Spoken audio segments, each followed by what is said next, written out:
Good evening, night owls, and welcome to Whisper Crowley. Tonight, I will guide you into a world of darkness, hoping to help you relax and unwind. Perhaps some of you will even drift into a haunting yet soothing sleep. Before we begin, let me know where you're listening from and what time it is for you. And now, we begin.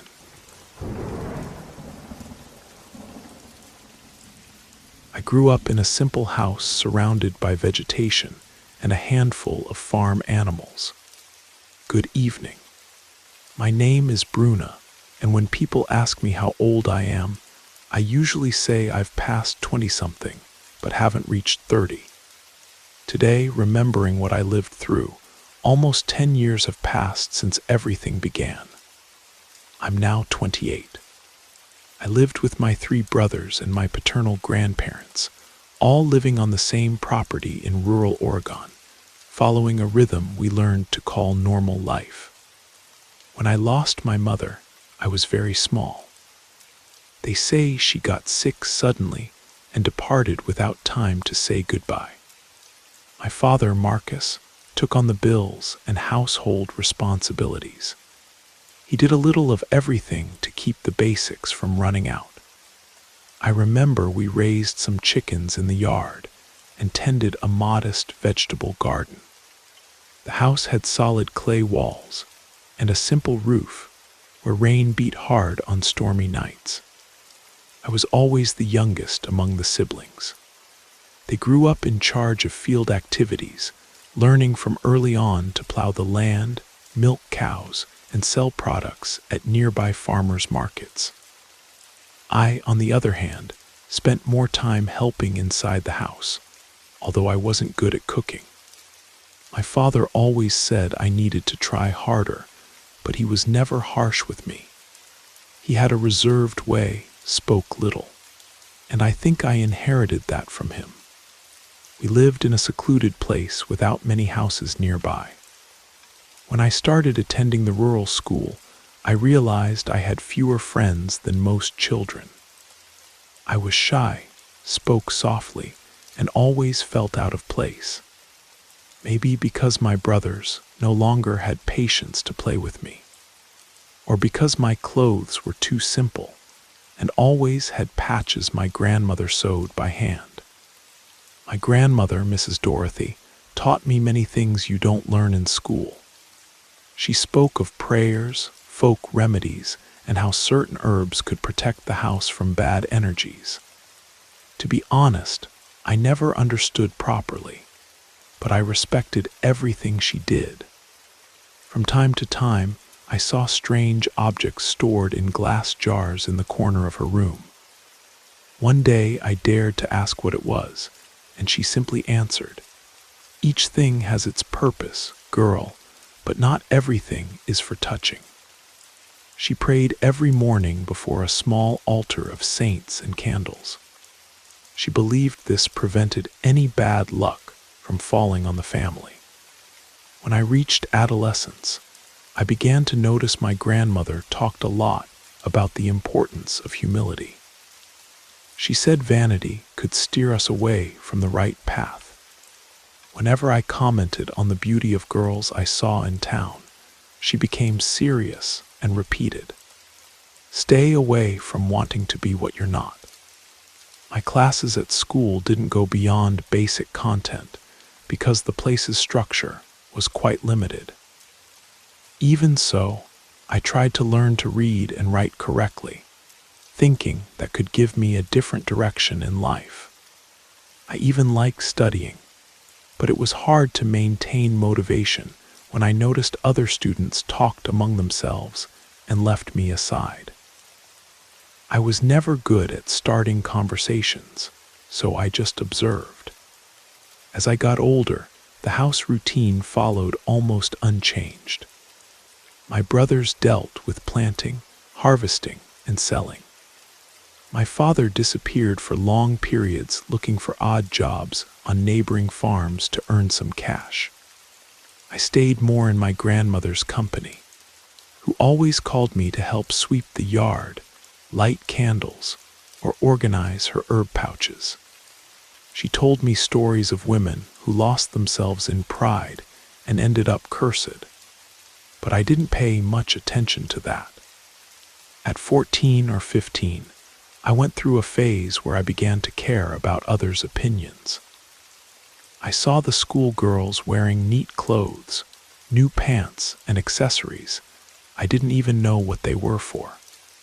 They laughed at me, said my way was old-fashioned, and that my posture was like people who didn't know how to take care of themselves. At the time that hurt, but I pretended not to care. Only inside I felt increasingly ashamed.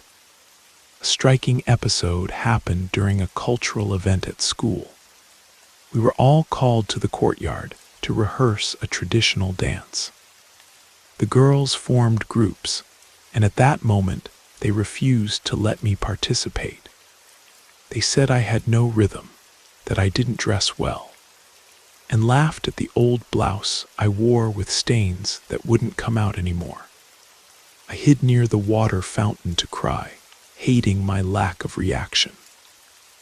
When I returned home, my grandmother found me with red eyes, asked what happened, and I told her somewhat awkwardly that I thought I wasn't good enough for anything. She made me sit on the kitchen stool and repeated that people can be cruel. But it was better I not let myself be carried away by vanity.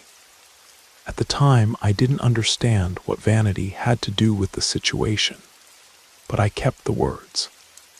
Around this time, my father got temporary work in a bigger city and left, leaving some money for us to maintain ourselves.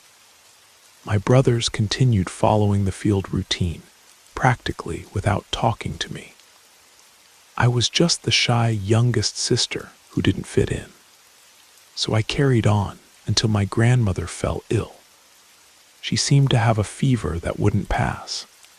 She was delirious at night and spoke of lurking spirits. That's when a folk healer called Mrs. Luna appeared. Mrs. Luna arrived with an intense smell of fumigation. She spent the night beside my grandmother's bed, praying, blowing herb smoke, and passing bitter tea on her forehead. I found it all very strange, but after a while, grandmother's fever went down. She continued weak, but improved gradually. As soon as she felt a little stronger, she called me aside and said, "Not everything that's prayed is sacred, my granddaughter." I was confused, but didn't want to question. Some time passed, and when I turned 19, my father returned from the city. He appeared with some savings, thinking it would be good for me to study away. He believed if I learned a trade, I could better help with family expenses. I was happy and scared at the same time, but ended up accepting the idea. So I departed for a medium-sized city, taking my few clothes in an old suitcase. I found a cheap little room in a boarding house. The place was simple, with peeling paint walls and a narrow hallway that gave access to shared bathrooms. I enrolled in a sewing and fashion course because I liked manual work, and this seemed promising. Arriving there, I encountered young people who had a completely different style from mine.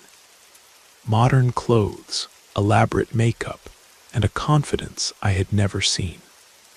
Already on the first day of class, I felt that atmosphere of strangeness that had pursued me at rural school. People knew each other or formed little groups, and I stayed in the corner without having much to say.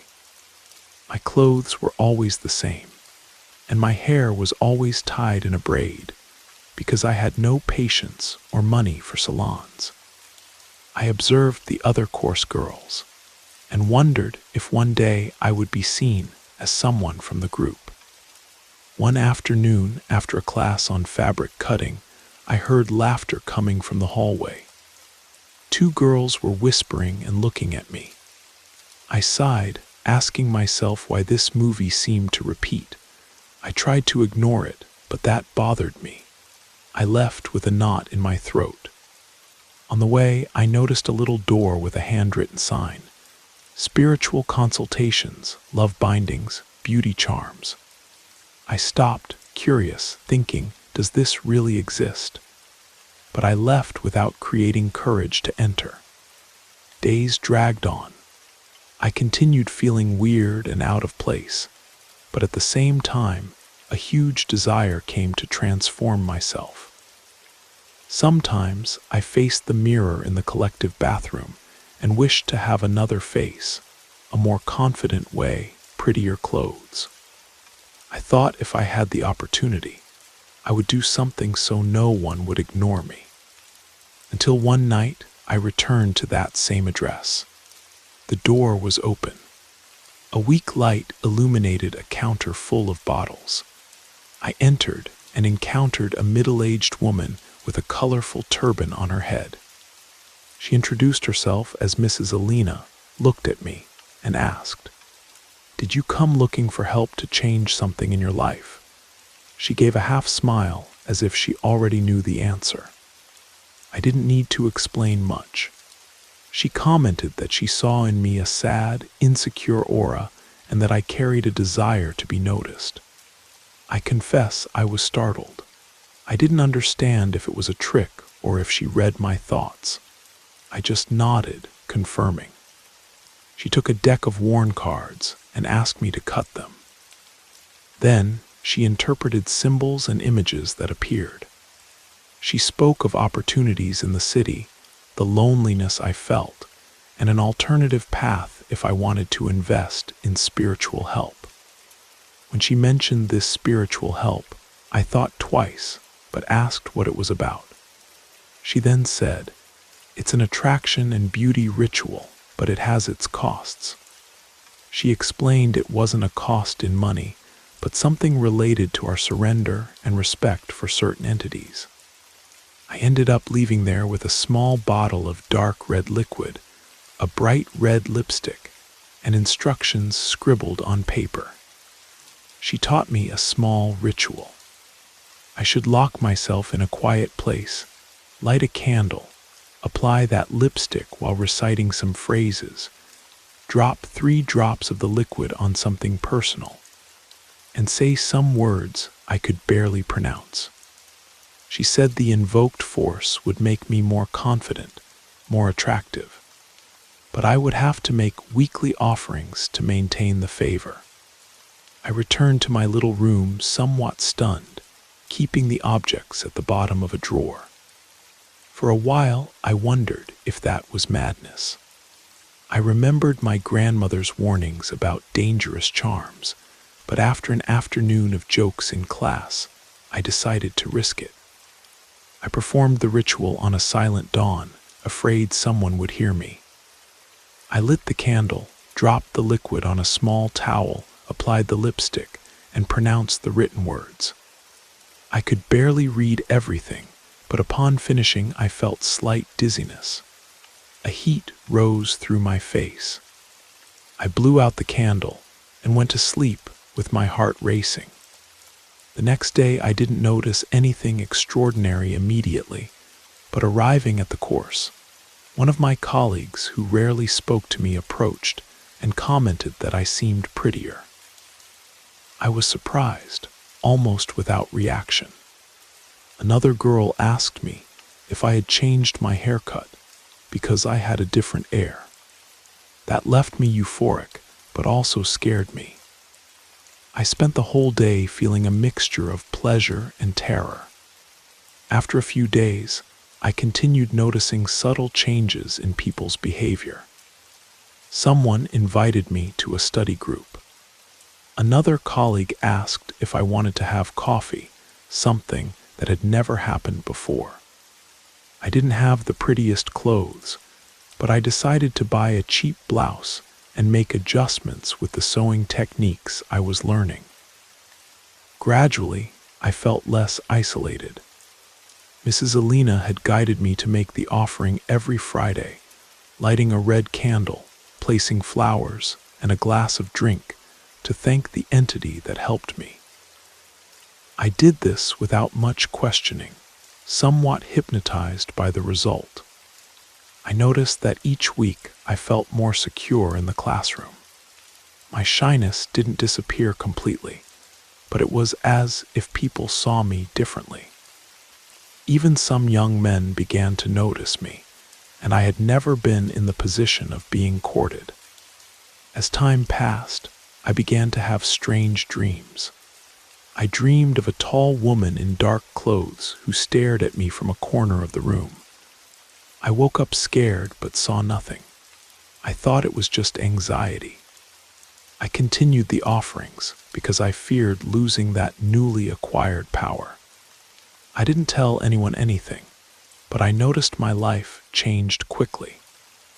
I was invited to events, exchanged phone numbers with people who previously ignored me. My grades in the course improved because now I had study groups and didn't do everything alone. From time to time, I read the paper with ritual instructions and felt a chill. It had phrases I couldn't translate, and I wondered what exactly they meant. I tried to ask Mrs. Alina, but she said not to worry, that the important thing was to maintain faith and respect the invoked energy. In exchange, she asked me for a small amount of money. Whenever I went there to get new special candles or more of the red liquid. One day, a course colleague named Bethany noticed I had a different lipstick than usual. She was curious and took the tube without asking, playing at applying it to her lips. That left me distressed. I tried to say it wasn't a common lipstick, but she thought I was just jealous of the cosmetic.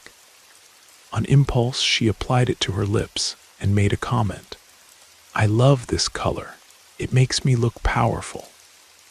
I was floored, remembering Mrs. Alina had said not to let anyone use that lipstick. That same week, Bethany began to feel sick. She missed some classes saying she had fever and strong nausea. I was worried, but didn't know what to do. If it was really the lipstick's fault, I would be responsible. But how to tell such a story to someone who wouldn't believe it? I tried to talk to Mrs. Alina, but didn't find her at the little door. A neighbor from the area commented that she had left the place suddenly, as if she lived changing addresses to not raise suspicions. The situation became strange. Some people noticed Bethany had gotten sick suddenly, and comments began to arise connecting my figure to hers. Some said that since she approached me, she became strange. I tried to ignore it, but the weight on my conscience consumed me. I had nightmares more frequently. I dreamed someone knocked on my door at dawn, but upon opening I saw no one. I spent the rest of the night awake, lying in bed, sweating cold. After a few days, Bethany was hospitalized. They said her condition was worrying, with symptoms doctors couldn't decipher properly. She was hospitalized for several weeks, and I felt desperate, thinking my pact or the lipstick use could have triggered this. I needed help, but Mrs. Alina no longer appeared. I tried to burn the lipstick and paper with prayers, but the candle I used to burn went out by itself 3 times. The fire didn't seem to catch the objects properly. The bottle with red liquid began to release a sickly sweet smell that made me nauseous. I was losing sleep. In class, people began to notice I was more worn down, but still, they looked at me with certain fascination. Maybe it was some remnant of that energy, or just my more confident way conquered by force through the ritual. Some young men approached me saying they wanted to go out with me. I refused, feeling guilty about Bethany's situation. It seemed this energy that favored me also fed strange events around me. One night I heard noises in the building hallway. Someone was scratching my door. I asked who it was but got no answer. I opened and there was no one. I locked again, heart racing. I grabbed my phone and tried to call the farm to talk to my grandmother. She answered with a tired voice, asked if I was messing with strange things. I couldn't deny it. She sighed and said, "If you got into that, you have to find a way out, girl. Be careful not to bring that to our house." The next morning, I decided to look for a folk healer or someone who could guide me. I heard about Mrs. Faith, who worked in a public market doing spiritual cleanings. I waited until the end of the day, took a bus, and went after her. I entered a stall that smelled of herbs and saw a thin woman with hair tied in a scarf. I told part of what had happened without going into too much detail, but mentioning lipstick, ritual, and consequences. She looked at me seriously and said I needed to break that pact. She explained that if the person who initiated the ritual didn't properly undo the bond, the energy could affect third parties like Bethany and even my family. I asked how I could undo it. She answered I would have to renounce the favor received and destroy the ritual's main object. I explained I couldn't burn anything. She then suggested a reverse ritual, but warned it wasn't guaranteed to be simple. I returned to my little room determined to try. That night, I arranged everything: the red candle, the paper with phrases, the lipstick, the bottle with liquid. I turned off the light and tried to recite the same phrases backward, begging to nullify the pact. In the middle of this, I felt enormous weight in the air, as if the room was suffocating. The candle flickered and suddenly went out by itself. A nauseating smell arose, mixing sweet perfume and something sour. My mirror shook on the little table, almost falling. That scared me deeply. I ran to Mrs. Faith's stall the next day and told what happened. She asked me to breathe deeply and instructed me to go to a place considered sacred, even if abandoned, like a little chapel, and destroy the objects there using holy water and simple prayers. She gave me a bottle of holy water, saying not to waver at any moment. She also commented that if the entity manifested, I shouldn't dialogue, just pray. I took several days to create courage, while Bethany's situation in the hospital continued worrying. Some course colleagues told me doctors didn't understand what she had. My conscience weighed more and more. Marcus, a young man who had begun to approach me, noticed I was nervous. He asked what was happening, but I didn't have courage to talk about the ritual. He noticed I was different. Even so, he still looked at me with strange curiosity, half fascinated, half suspicious. Finally, on a Saturday night, I took a taxi and went to the abandoned little chapel in an old neighborhood. I took with me all the items: bottle, lipstick, paper, candles, and a box of matches. Upon entering there, I felt a chill. The chapel was empty, with dusty benches, broken windows, and an altar without images. I lit a white candle Mrs. Faith had given me and placed everything on a wooden bench. Then I began to pray what I remembered from my grandmother's prayers, asking for protection. I took the paper and tried to burn it. The flame rose but had a strange, reddish coloration. The paper released smoke that made me cough. Then I tried to burn the cloth where I previously dropped the liquid. It resisted a little, but I managed to singe it. It was then I felt steps behind me. I looked and saw no one, but it was clear something passed through the chapel's side corridor. My heart raced. I opened the holy water bottle and threw it on the lipstick, which began to hiss as if reacting. A stream of cold wind entered through the door, blowing out the candle. I was practically in the dark, only with the moon's weak clarity. Suddenly I heard a whisper near my ear. I froze, sweating cold. "Go away," I said without seeing who it was. I relit the match, threw more holy water on the lipstick and bottle. The flames rose again, consuming part of the liquid. A terrible odor spread. I began to pray intensely, asking forgiveness for having sought something I didn't understand. I could feel pressure in the air, as if a force tried to stop me. My chest hurt, and for a moment I thought I would faint, but I continued firm, burning the paper and throwing that into the flames until almost nothing remained, only darkened remnants. The smell became unbearable. Finally, I felt the air begin to normalize. The white candle flickered and stayed lit, projecting tenuous shadows on the walls. I collected what remained, put it in a bag, and left there running. I returned to my room exhausted. I slept without dreams for the first time in days. The next day they told me Bethany was reacting better to treatment, and her nausea had reduced. Still, she remained a few more weeks under medical observation before being discharged. I was extremely relieved, thinking somehow my attempt to break the pact had worked. Still, I wasn't 100% sure. I worried if something could remain stuck to me. The following weeks were strange. Some people continued treating me well, but there was no longer that intensity of looks I perceived before. It was as if my shine had diminished. I confess I felt slightly frustrated, but also relieved. I no longer had the scary dreams, and the red candle I used in offerings became a wax remnant I threw away.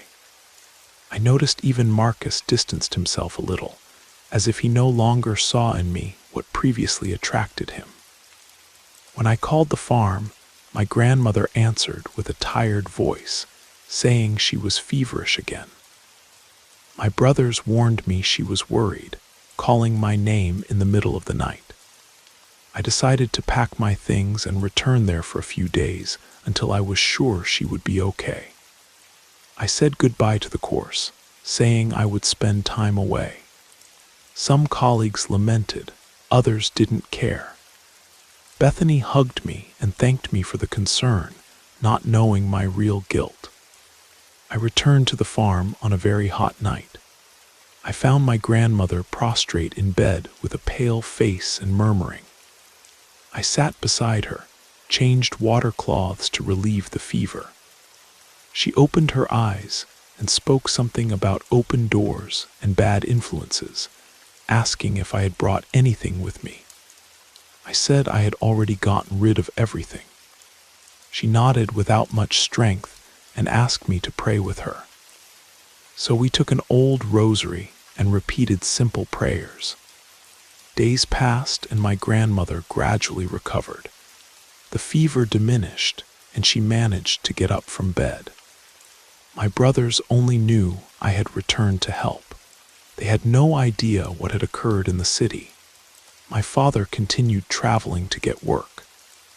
Meanwhile, I began to care for the house, milk cattle at dawn, and try not to think any more about lipsticks and rituals. Still, there was something in the air that left me restless.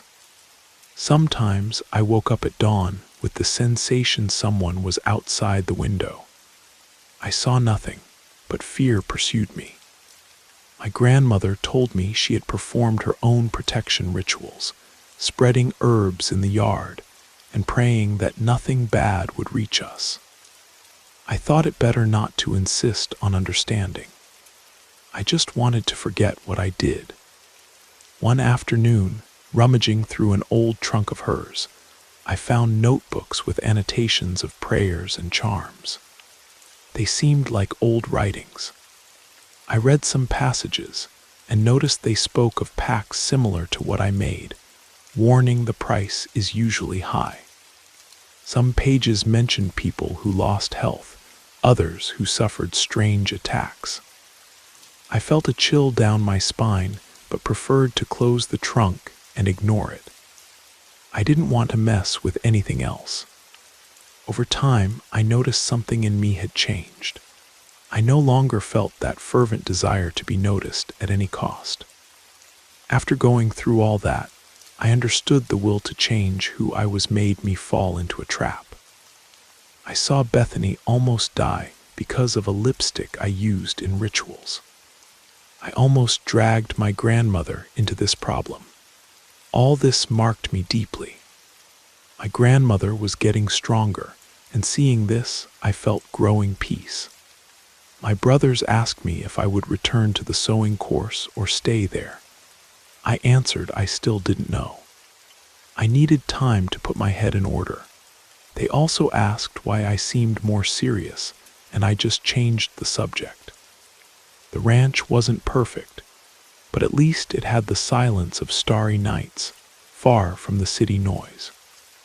One morning, while tending the yard, I saw my phone ringing. It was a course colleague saying Bethany was almost well, and that Marcus was asking about me. I thanked for the information, but didn't want to return to the city at that moment. I needed to stay away from everything that could remind me of charms and weekly obligations. Each Friday that passed, I only lit a simple candle in the kitchen in gratitude for my grandmother's health, without complicated rituals. Days turned into weeks. My father showed up bringing some money. We talked about the possibility of me resuming the course, but he let me decide without pressure. I realized for now the simple farm life seemed safer to me. I only told him I needed time at home without explaining why. One night I dreamed I was in the middle of a narrow hallway, like the boarding house where I lived in the city. In the background, I saw the figure of a tall woman with a colorful scarf calling me with her hand. I woke up scared because it was very similar to Mrs. Alina. Could she still be out there deceiving other people? I sat up in bed, breathless, and asked in thought not to have more nightmares. The next day, my grandmother called me to help collect some herbs in the yard. She said she needed them for a blessing because she felt the air was less heavy but not totally clean. I didn't argue. We collected the leaves, and she made a quick fumigation at home, praying gently. I kept watching, remembering moments when I lit the red candle and recited phrases I didn't even understand. It seemed like another life. Some old friends from the farm appeared asking if I intended to sew clothes to sell. I saw there a chance to do something useful without needing to return to the city. I accepted small orders, sewed sheets, adjusted shirts, and thus earned some money. My grandmother was encouraged to see me working here, said I had a knack for this, and that if I wanted, I could transform this skill into something lasting, free from any dark pact. During this sewing period, I went once a week to a local fair delivering orders.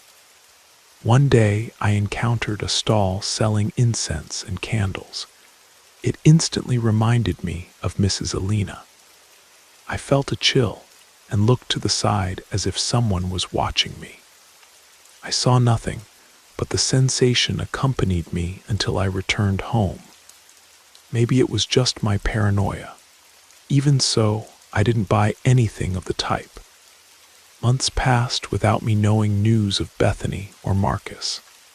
My phone was simple, and the region didn't have much signal. Every time I felt homesick, I remembered everything that happened and concluded it was better to keep distance. Sometimes regret took me, and I wondered if I could have had a more peaceful story without messing with any of this. But life doesn't allow redoing steps. We can only move forward. My grandmother noticed I was thoughtful, asked if I was okay. I said yes, but that I regretted some choices. She, who was never one to talk much, just put her hand on my shoulder and murmured, Sometimes we only learn when we make mistakes. At least now you know what to stay away from. That comforted me partly. One day I received a letter without sender. I opened it, and in somewhat trembling letters was written, "I thank you for having saved me. I'm well now. If you ever want to talk, you know where to find me." I recognized Bethany's handwriting. I had tears in my eyes, relieved she didn't blame me for anything and was living well. But at the same time, I held myself back from making contact. I preferred to keep my head in place and not awaken memories. The farm routine continued. I woke up early, helped with cow milking, and the rest of the time worked on the sewing machine or went to the fair. My grandmother was already recovered, although with fragile health due to age. I left the past of rituals and pacts stored as a bitter lesson. Every time someone commented about charms, I stayed silent with tightness in my chest. Some nights memories came to me of the smell of colored candles and incense I offered to that unknown force. My conscience weighed for having interfered in another person's life. But if Bethany was well, if my grandmother was recovering, it was a sign I had maybe really broken the bond. Only emotional scars remained. Sometime later, my grandmother suggested we open a little door in front of the house to sell crafts and sewing. I found the idea interesting. I could continue in this field without needing to return to the city. My brothers approved because it could attract some movement to the place. So I would have a dignified and peaceful occupation, distant from any desperate search for attention. One late afternoon, while separating fabrics, I observed the hill's landscape, the sun tinting everything orange. I remembered how I used to admire those coarse colleagues who had everything fashionable and beautiful. Today, I realize my happiness doesn't depend on shining like them. I learned the hard way it's not healthy to want to force others' gaze on me, especially when this involves forces and consequences I don't know how to control. A few more months passed, and I received a visit from a man who said he knew Marcus. He left a message. Marcus had gone to study away and asked about me. I thanked for the kindness and didn't return, preferring to leave the past quiet. Maybe it was better this way, each following their own path. My grandmother, one night, called me to sit near the wood stove and tell how things had been in the city. I told a summarized version, talking about disappointments, jokes, adaptation difficulty. She just listened, looking at me understandingly. I didn't need to go into details about the ritual. Even without explaining, she seemed to understand something out of normal had happened, and I was now free from this burden. Over time, I noticed comments on the farm about our family's strangeness calmed down. Apparently, there were no more rumors of witchcraft surrounding the house, and this brought me serenity I hadn't felt in months. I created courage to return to pray at my grandmother's small oratory, where she kept a white candle lit from time to time. I didn't delve into charms, but valued simple prayers without strange phrases. Once, while sleeping, I again dreamed of a feminine figure, but this time she seemed distant to me, like a shadow fading in the middle of a hallway. I woke up without panic, just with the sensation she was finally going away. I interpreted this as a sign that presence from the past, linked to my vanity, was completely dissolving. The relationship with my brothers improved a little. They saw I was no longer the quiet and apathetic girl. I gave opinions on field tasks and helped organize the small sewing business we started on the porch. My father, when he returned from his trips, was happy to see I had found some peace. Still, he didn't talk much. The house maintained that reserved atmosphere, but for me, this was enough. One day, my grandmother called me to the yard and showed me an old talisman she kept. She said I should take it with me when going to the city to sell pieces at the fair to protect me. I smiled but refused, saying I preferred to believe in simpler faith without objects. She just nodded, respecting my choice. I felt in that instant I freed myself once, and for all from the paranoia of depending on any type of amulet. I saw that even without ritual help, I managed to keep my small sewing business going, make friendship with some vendors, and have a relatively peaceful life. No one ignored me or mocked me because I was no longer at the center of gossip. I learned life in the interior can be more welcoming as long as we don't seek fame or approval by force. One night I dreamed of Bethany smiling and saying she wanted to learn an embroidery stitch with me. I woke up light, imagining maybe life reserved a friendly reunion ahead. Who knows, I could tell her the truth and ask for forgiveness, but not now. It was early. I needed to accept recent wounds were still healing.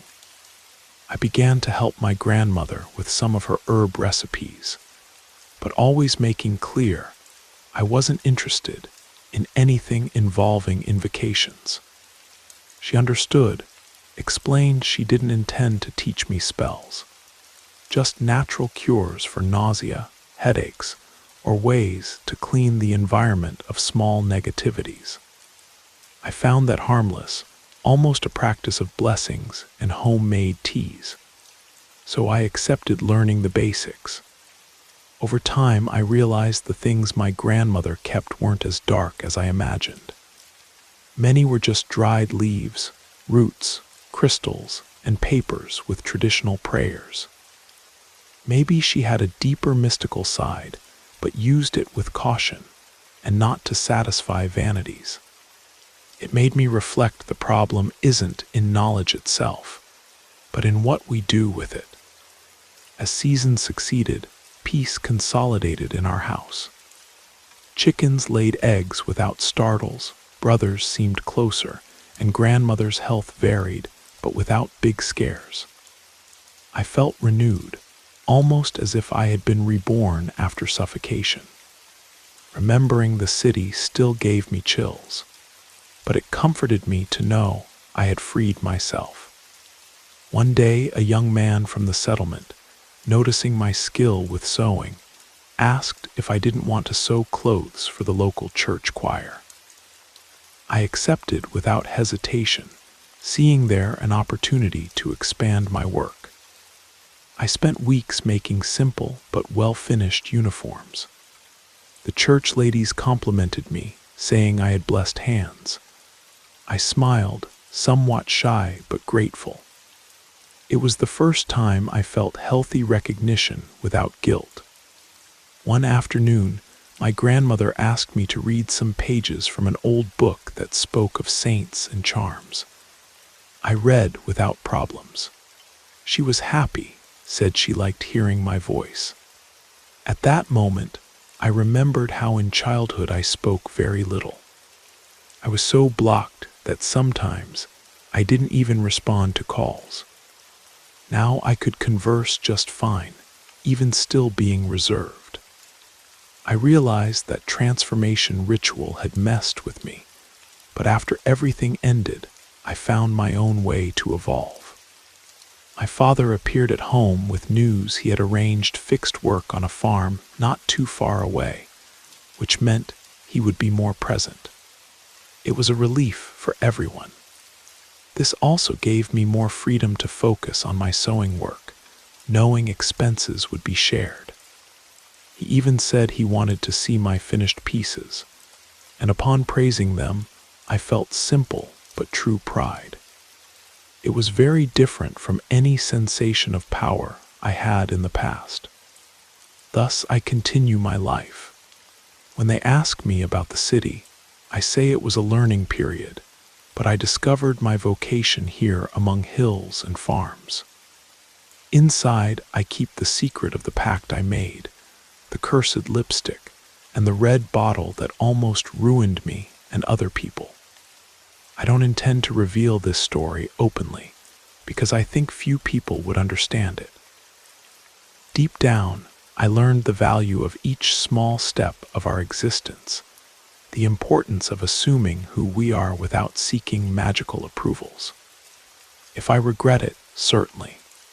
But maybe it was inevitable for me to go through this to mature. I still have my fears and insecurities, but I deal with them more naturally. With each sewing stitch I make, I feel I rewrite a new chapter of my life, firm in the values I learned.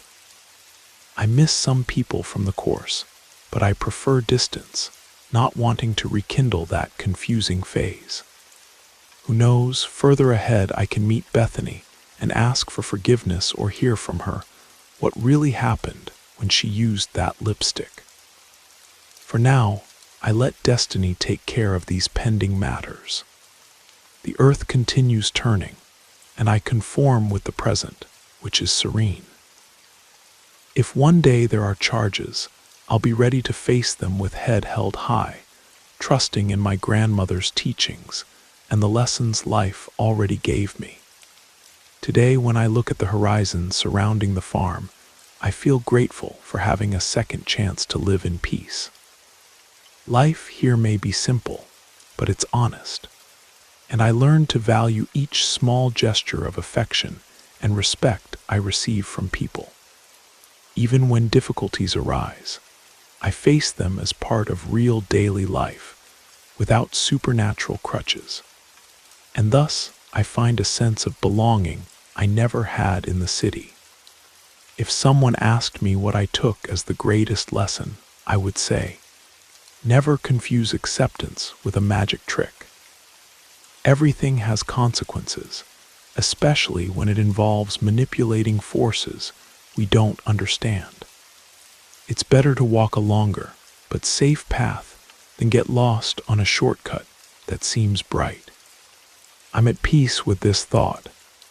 Finally, I think of my grandmother, who sleeps in the next room, peaceful, and I remember she always warned me against excessive vanity. Now I understand. It's not wrong to want to improve or feel good, but it's dangerous to sacrifice principles and risk others' lives for something futile. My brothers continue in daily toil. My father is more present, and I carry my sewing forward. About the entity that once seemed to give me an aura of attraction, today only the memory remains that everything in life has a price, and I choose never to pay that type of bill again.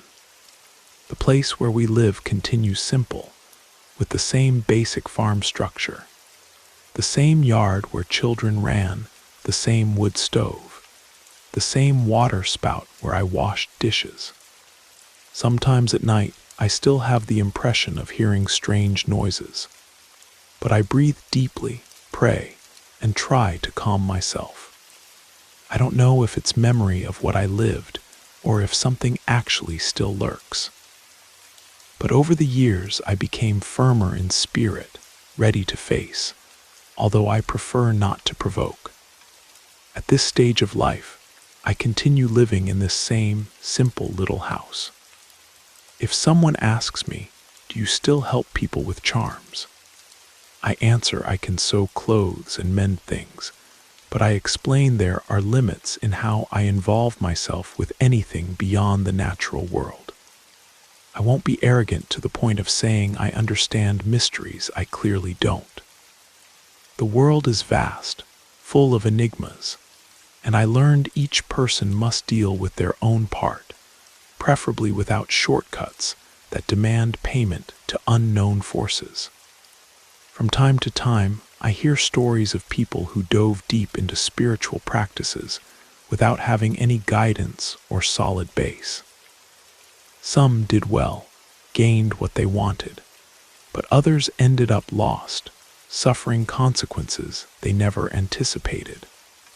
I don't judge anyone, but I remember my own journey. I like to think we shouldn't put our hand where we can't see the bottom. If today I tell this story, it's so it serves as reflection. Whoever hears it may think it's all fantasy or exaggeration. I'm not offended. I also asked myself many times if I wasn't imagining part of what happened, but I witnessed things that seemed real enough to change everything. I saw Bethany fall seriously ill after using that lipstick. I felt touches and heard whispers that had no explanation. I watched my grandmother fall sick when I brought that energy home. If this was all in my mind, it felt real enough to nearly destroy lives. I still remember the smell that arose when I tried to destroy those objects, an odor like old flowers mixed with something rotten. I remember my heart racing every time I lit that red candle. And I recall the fear in Bethany's eyes when she was in the hospital, not understanding what was happening to her. None of this felt like coincidence to me. So I prefer to believe what we lived was an encounter with something that demanded a price I wasn't prepared to pay. Gradually, I rebuilt my relationship with myself and my family. I stopped feeling guilty because I understood no one had taught me to navigate these waters. I just did what I could with limited knowledge and good intentions. Maybe this experience was inevitable, part of showing me there are limits to what we should pursue and how we should pursue it. I learned that protecting yourself and your loved ones isn't selfishness, it's wisdom. If I could give advice to anyone who might feel tempted by quick solutions to deep problems, I would say, be very careful what you're willing to trade for what you think you want. Some prices are too high, and some forces don't let go easily once they have what they came for. My journey didn't make me bitter or fearful of everything, but it made me more careful about what doors I open and what I invite into my life. I continue believing in goodness and the possibility of positive change, but now I know the difference between patient growth and dangerous shortcuts. I'm the same Bruna, but with invisible scars that taught me valuable lessons. And when I see someone struggling with self-acceptance or desperate for change, I feel compassion, but I also remember how close I came to losing everything that truly mattered. The sowing continues, the seasons change, and life moves forward with its natural rhythm. I've found peace in simplicity and strength in accepting who I am without artificial enhancements. And if sometimes I wonder what might have been if I'd never walked into that little room with Mrs. Alina, I remind myself that some questions are better left unanswered. What matters is what I learned and how I choose to live now. The red lipstick is gone, burned to ash in that abandoned chapel. The liquid that promised transformation became nothing more than a bitter memory. But the lessons remain, and the scars remind me daily that some kinds of beauty come at too high a cost. I am enough as I am. It took nearly losing everything to learn that truth, but now I hold it close and guard it carefully. This is my story, and while I'm not proud of every chapter, I'm grateful for the ending it brought me to.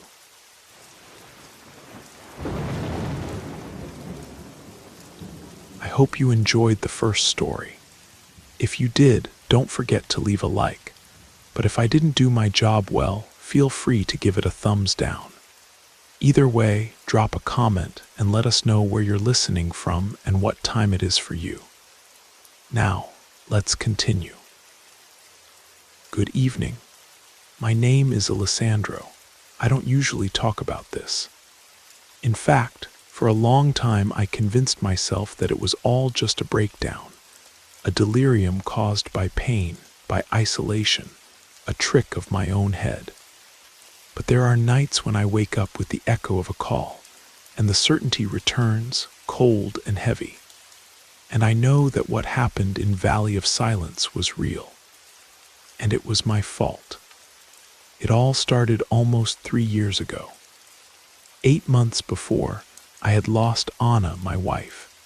It was quick, a hospital infection after a simple surgery that nobody expected.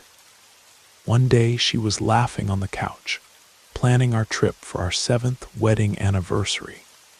And the next I was signing papers I couldn't read properly because of the tears, receiving condolences from people who seemed to be miles away. Our apartment, once noisy and full of life, became a mausoleum. Every corner had her ghost, the smell of the coffee she made in the morning, the TV series we watched together that remained paused in the middle, her side of the bed that I could never use again. The silence was so loud it hurt. My friends and family really tried to help. They called me to go out, brought food, spent hours with me on the phone. But it was useless. I didn't want company. I wanted her company, and since that was impossible, I just wanted to escape. Escape from everything that reminded me of her, from that apartment, from that city. It was during a sleepless dawn, scrolling through my phone aimlessly, that I saw the ad. A simplified selection process from the state health department. Temporary position for a disease control agent to cover an unexpected leave. The salary was low, the work was manual labor, but one detail caught my attention. The location Valley of Silence District. I had never heard of it. I looked it up on the map, and the point appeared in the middle of a huge green stain, more than 250 miles from where I lived. There was almost nothing around it. It was perfect. I applied the next day. A week later, my name appeared on the approved list. I didn't think twice. I quit my job at an accounting firm, gathered my savings, donated almost all the furniture, I couldn't look at them, and stuffed what was left of my life into 2 large suitcases. My parents thought I was crazy.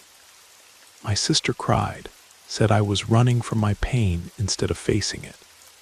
She was right, of course, but facing the pain seemed much more frightening than burying myself in the middle of nowhere. The trip was long. First, a bus that took almost 6 hours, then at the bus station of a small town whose name I've already forgotten. I had to wait another 4 hours for the departure of the only transport that went to the district. It wasn't a bus, it was an old van, the kind the city hall uses to transport patients. I was the only passenger who wasn't returning from a medical consultation. The driver, a man of few words, took my bags and threw them in the back. The road started on patched asphalt, but soon became red, irregular dirt. The van bounced so much I had to hold onto the front seat. With each mile, the vegetation became denser, more closed. It was hills and more hills of Atlantic forest, a green so dark it looked black in some spots. The late afternoon sun created beams of light that cut through the dust the van raised. The feeling wasn't of peace, it was of being swallowed. When we finally arrived, the sun had already disappeared behind the hills. Valley of Silence was exactly what the name suggested. A small valley squeezed between elevations. A few dozen simple houses, most of concrete block without plaster, scattered along 2 or 3 dirt streets, a small white church, and a soccer field with crooked wooden goalposts. And silence. A deep, heavy silence that the sound of the van turning off only increased. A woman was waiting for me in front of what would be the health clinic, a small house painted a faded blue. She introduced herself as Deborah, the head nurse. She was in her mid-40s, hair pulled back in a tight bun, and a look that seemed to carry the weight of the world but was still kind. "You must be Alessandro. We were expecting you." Her voice was calm but firm. "That's me. You can call me Alex." "Okay, Alex, come on, let me show you your house. It's right there. The city hall rents it to people who come from outside." I followed her down a side alley. The air was humid and had a strong smell of vegetation and wet earth. The house was small, the last one on the street. It had a front porch, white walls, smooth, cold concrete floors. Inside, just the basics. A single bed with a thin mattress, a wooden table with 2 chairs, a 2-burner stove with a gas tank beside it, and an old refrigerator that made a constant noise. It's simple, but it's clean. Tomorrow morning you stop by the clinic so I can give you the materials and the sector map. Work starts at 8. Thank you, Deborah. Don't mention it. If you need anything, my house is that one there, the one with the green gate. But listen, she paused, looking at me strangely. The clinic pharmacy closes at 5. If you need something after that, you'll have to wait until the next day. We retire early here. She said goodbye and left, leaving me alone in the new house with my 2 suitcases and the refrigerators hum as the only company. That first night, I didn't unpack. I took a cold shower, lay down on the bed, and for the first time in 8 months, the silence didn't seem like Anna's death silence. It was a different silence, a living silence. From outside came an orchestra of crickets, frogs, and all kinds of creatures I didn't know the names of. It was a constant, almost hypnotic sound. I was exhausted. I was out before 9 at night. The following days were routine. I woke up early, had bitter coffee, and left with my canvas bag, the map, and the larvicide tablets.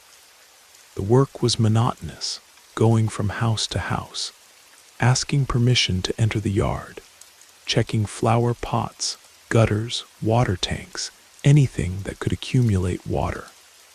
The people were mostly reserved, responded with monosyllables, watched me with quiet curiosity. There were few families, and in a week I already knew almost everyone by sight. They were polite but distant. Nobody asked much about my life, and I was grateful for that. I was the dengue guy, a functional figure who appeared and disappeared.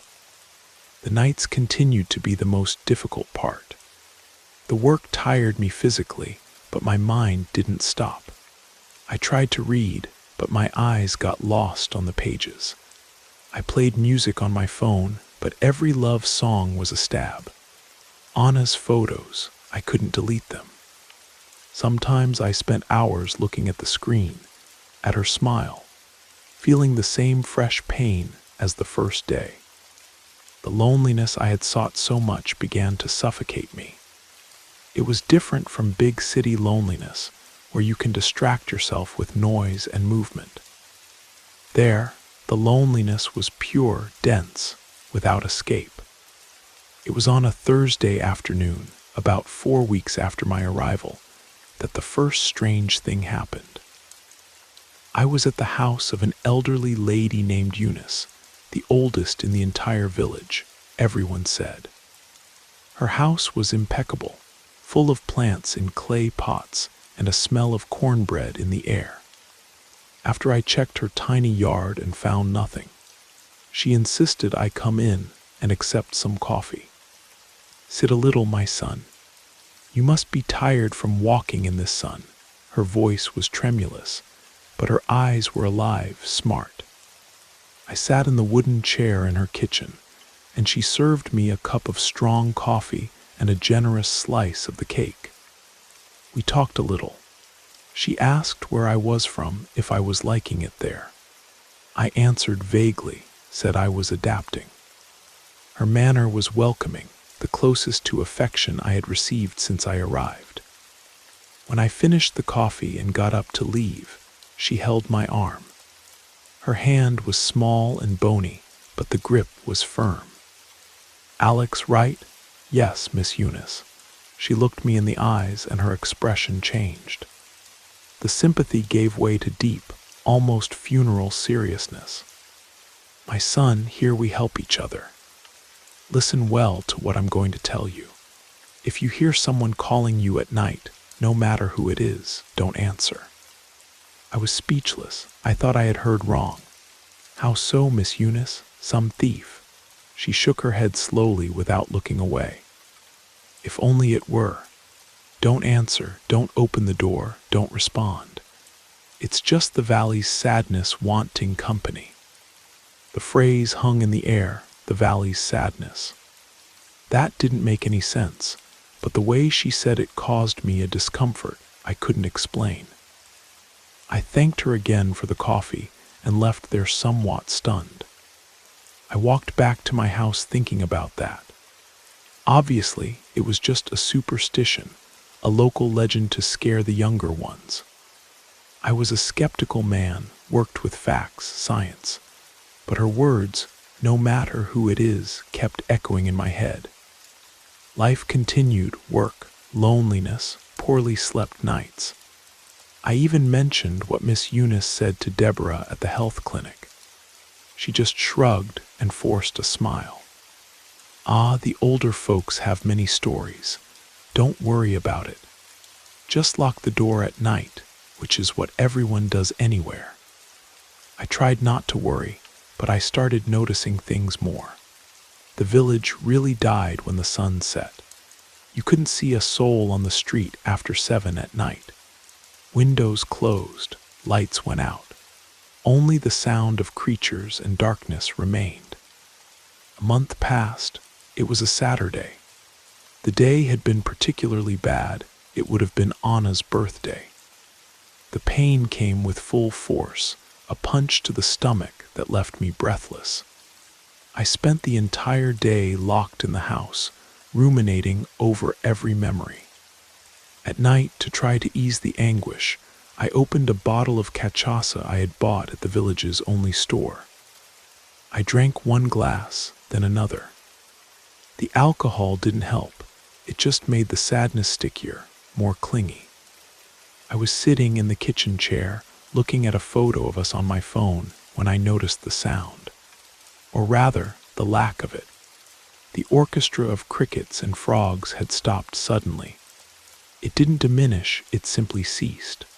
The silence that settled was different from the normal silence there. It was a vacuum silence, heavy, unnatural, as if the entire world had held its breath. That's when I heard it.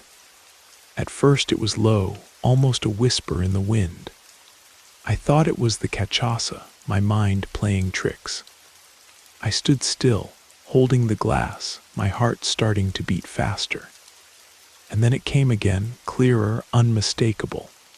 "Alex," it was her voice. It was Anna's voice. My entire body froze. It wasn't a memory, it was a sound coming from outside the house. I dropped the glass, which fell on the floor and shattered, but I didn't even hear the noise. I walked slowly to the living room window, my legs trembling. I looked through the crack in the curtain. The darkness outside was complete, denser than normal. I couldn't see anything.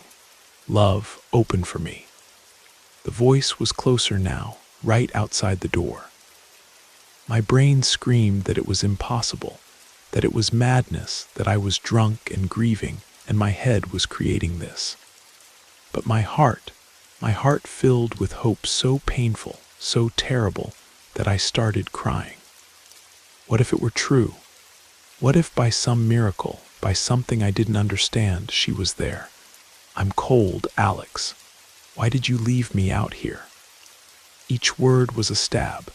It was her way of speaking, the tone of whining she used when she wanted something. I walked to the door, my hands sweating, my breath caught in my throat. Miss Eunice's words came to my mind, no matter who it is. But what if it were her? How could I not open? I put my hand on the doorknob. It was freezing. Knock, knock, knock. A knock on the door. It wasn't a strong knock from someone wanting to break in. It was a light, rhythmic, patient knock, like Anna used to give on the bathroom door when I took too long. "I came back for you, my love. Just open it." The voice was a whisper now, as if she had her lips glued to the wood. I could feel the vibration of the words at my fingertips that were still on the doorknob. I closed my eyes. The image of Anna smiling came with full force. The longing was unbearable physical pain. I needed this to be real. I wanted it to be real more than anything in the world. I turned the key, unlocked the door, and that's the last thing I remember. I woke up with the sun hitting my face. I was lying on the floor next to the door, my whole body aching as if I had been beaten.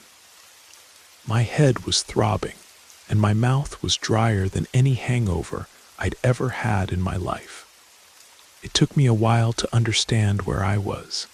The door was closed but unlocked. The glass shards were still on the kitchen floor. I got up with difficulty, leaning against the wall. I went to the kitchen and drank water straight from the faucet, a whole liter, maybe more. I looked out the window. The day was clear, blue sky. People were already moving around outside. The sound of distant conversations reached me. Everything seemed normal. Slowly, the memory of the previous night came back in flashes. The voice, the knock, my hand on the doorknob. I opened the door. I couldn't remember more. I must have fainted from being drunk. That was it. It had to be. I looked at the wall calendar that came with the house. It was a Monday, June 2nd. I felt a chill. Saturday had been May 31st. I had lost a day. Sunday had simply disappeared from my life.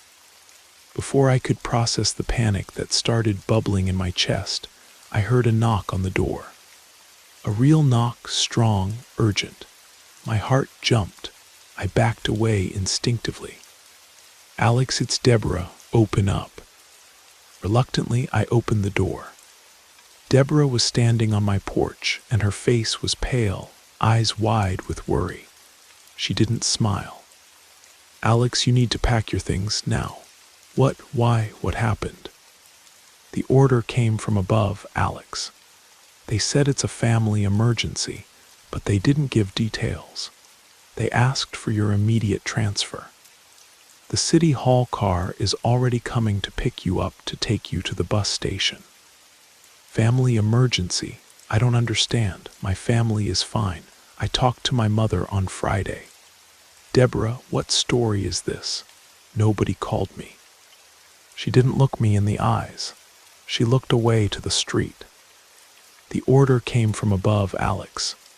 Don't argue, please. Just pack your things. The driver can't wait." The urgency in her voice was real.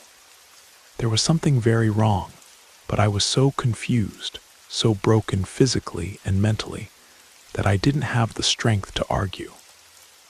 I went back inside and started throwing my clothes anyway into the suitcases. While folding a shirt, I looked at the front door. On the outside, near the doorknob, there was a long scratch in the wood, a scratch I was sure wasn't there before. And on the dirt floor of the porch, right in front of the door, the earth looked sunken, disturbed, as if someone had stood there for a very, very long time. In less than 20 minutes, I was ready. Deborah waited for me outside.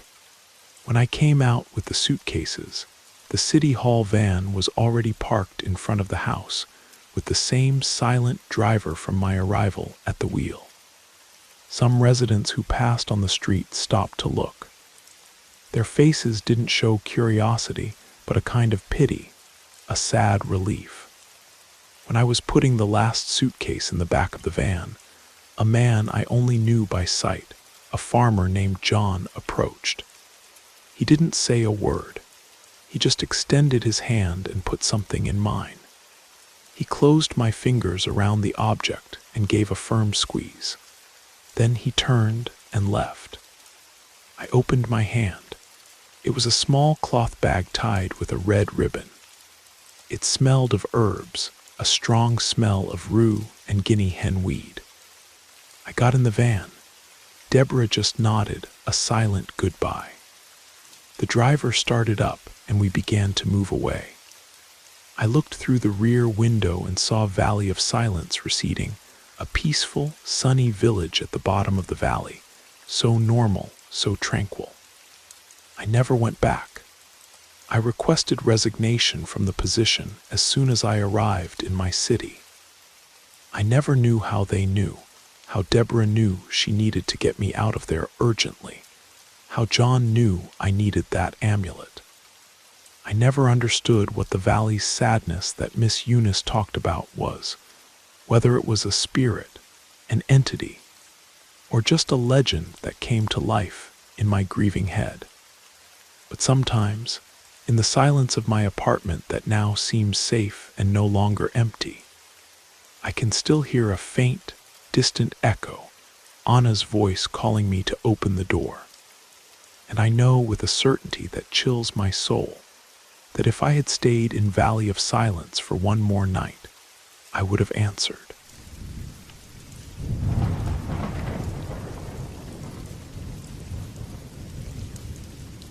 Good evening.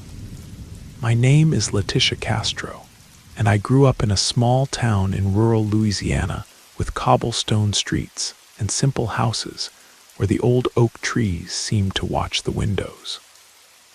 My mother was very reserved, and my father spoke little, except when he had too much to drink. I had 3 siblings, but was always the quietest one, the one who paid attention to every detail. I married Marcus Andrews when I was 28, and he was 33. He worked as a supervisor for a road construction company in a nearby parish. I ran a small diner next to a bus stop. Our house was on the outskirts of town, near a sugar cane field where you could see the plantation almost touching our fence. The first years of marriage were peaceful. Marcus left early and came back late, covered in dust, but still found time to play with our children, Hugo and Robert. My routine consisted of taking care of the diner, the children, the food, and the house. It seemed like a modest but happy life. As time went on, something changed. In April of 2019, Marcus began saying he would travel to more distant places without many details. He had always traveled for work, but now he was more vague. Even his schedules became strange, and I felt something was hiding between the explanations he gave me. He spent more time on his cell phone, said he was without signal for several days, and returned calls at weird hours. I also noticed he started wearing new clothes I had never seen. He seemed uncomfortable answering my questions and kept making excuses that it was just work. Besides that, Marcus stopped having dinner with me and the boys. Before, no matter how tired he was, he would sit at the table, talk about his day, and laugh with the children. Now he said he had eaten on the way or that he had no appetite. One day I saw his car parked in front of our house for almost 20 minutes, but he didn't get out. I went to see what it was. He was on the phone speaking low. Then he gave a smile I hadn't seen in a long time. I moved away so as not to be noticed and pretended normalcy when he finally came in. But I couldn't stop thinking about it. Later, Marcus started sleeping with his cell phone in his pocket, took it to the bathroom, and didn't let anyone touch it. If someone called, he would go out to the yard. If I asked who it was, he would answer it was work. Since this was something new and strange, I became suspicious. One day, Lena, a neighbor with whom I had afternoon tea, commented that she had seen Marcus talking to an unknown woman at a market in the region. She said it didn't look professional at all. I was speechless, but felt a knot in my stomach. That same night, I noticed a different perfume smell on his shirt and marks that looked like scratches on his neck. I also found a receipt from a suspicious place inside the car. Instead of arguing, I kept it in a box because I didn't know if I would be ready for confrontation. I began to have insomnia. One early morning, I woke up thinking someone was watching me in the room. I looked around and saw nothing, but couldn't get back to sleep. That created a heavy atmosphere, and my head began to throb constantly. Soon I felt sick when eating, had dizziness, nausea, and a weakness that wouldn't go away. I went to the health clinic, had tests, and nothing showed up. They said it could be anxiety, but the discomfort kept growing, as if something was draining me. One day, sweeping the yard, I found a small bag tied with dark threads, dirty with earth, with pieces of metal inside. It was something weird. I threw it in the fire without asking anyone, trying not to think too much about what it could mean. Marcus began staying away from home for more days, saying he needed to solve problems at other work sites. On May 3rd, he arrived with a hard expression, as if carrying an enormous weight. He passed right by me, took a shower, and came out of the bathroom with a distant look. He locked himself in the children's room and left me alone. The next night, I heard noises on the roof. I went up with the flashlight, but found nothing except light footprints in the dust. In the morning, I cleaned everything and went looking for someone known for dealing with spiritual things. Donna Miriam, an elderly lady who lived near a dry creek. I took my clothes, water, and a white candle. She lit incense and passed an egg over my body. It was all very different for me, but I was willing to try anything. Then she asked me to break the egg in a glass. The glass contents became strange, dark with reddish lines. Donna Miriam said someone had done something against me, that they wanted to take me away from my home. 2 days later, I went back there, and she did a more intense ritual using rue, sage, and a seed necklace I needed to wear for 7 days. She warned that there was betrayal involved, but didn't say from whom. That night I dreamed I was walking on dry land full of dead birds. I felt someone watching me from afar. I woke up with dirty hands without remembering having left the bed. When I returned to Donna Miriam, she said she couldn't help anymore, that they had used cemetery earth, and there was something dark entering my house. She gave me a small package of herbs to put under the bed. Soon after, Marcus practically stopped coming to sleep. He would call from strange numbers, say he was confused, needed time. A week later, correspondence arrived addressed to another woman. I left it on the table without saying anything. When Marcus appeared to get clothes, he saw the envelope, said nothing, and left without even greeting the boys. My health went to rock bottom. Fever, chills, and a feeling of tightness. Crosses made of branches appeared behind the curtains, stains appeared on the bathroom ceiling, and light bulbs burst out of nowhere. I began putting sharp utensils under the pillow, hung small crosses on the doors, but that didn't bring tranquility. Hugo and Robert were afraid to sleep alone. They said they heard someone calling them in the early morning hours. Once I found them huddled in the living room, claiming a woman was standing at the window. I spent nights without rest, listening to noises that seemed to come from the walls. One day, cooking, the stove went out suddenly. When I tried to light it again, there were ashes in the burners. On June 29th, I went back to seek help and went with Donna Miriam to an old cemetery. She took me to an unmarked grave, lit a black candle, and asked me to pray without looking back. She buried a handkerchief of mine beside the wooden cross and said if that didn't work, there was nothing more to do. That same night, Marcus appeared banging on the door like crazy, breaking the glass. He entered soaking wet from head to toe, although there was no rain. He sat on the floor and said a woman was chasing him, calling him from inside mirrors, that he couldn't sleep anymore and wanted to disappear.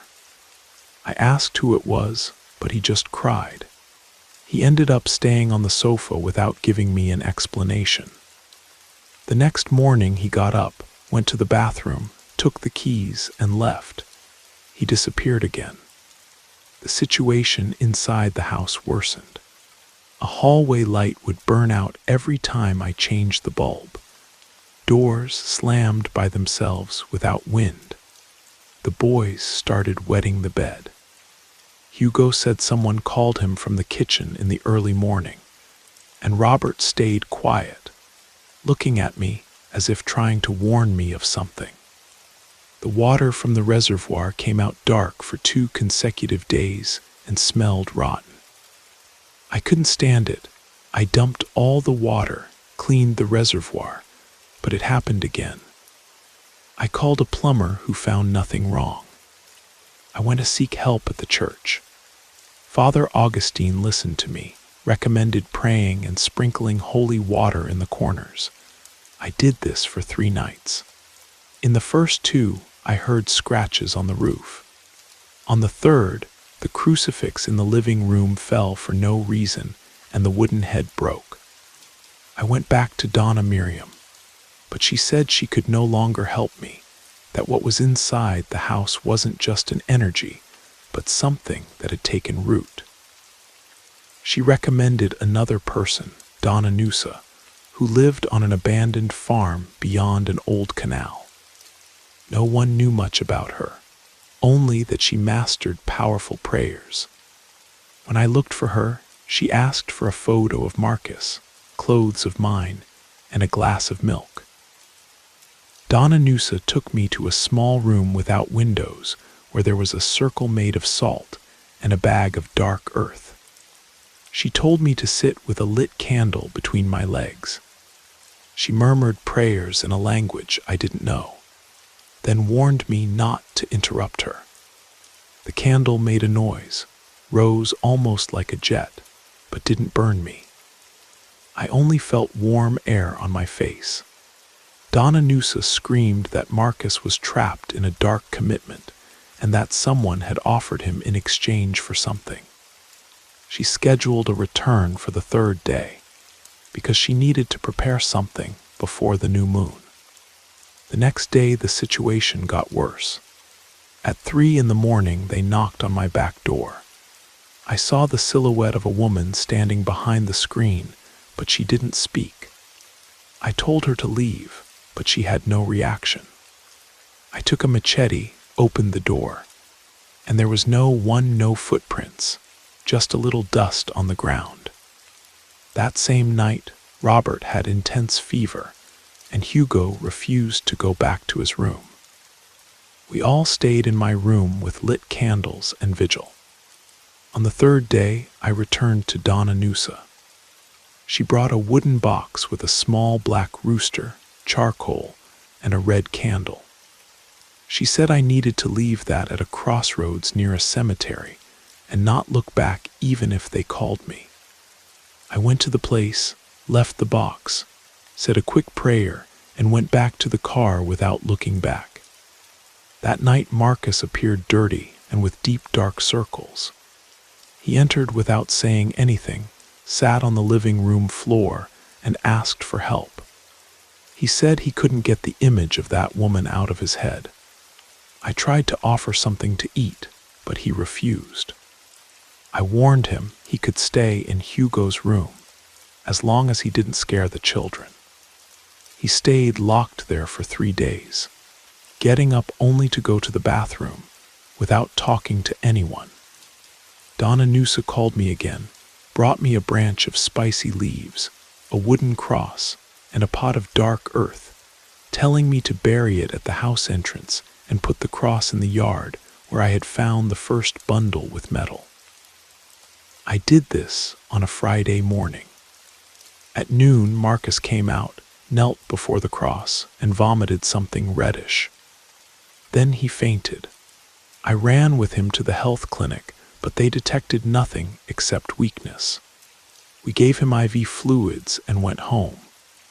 That night he slept in my room, but remained motionless, as if he wasn't really present.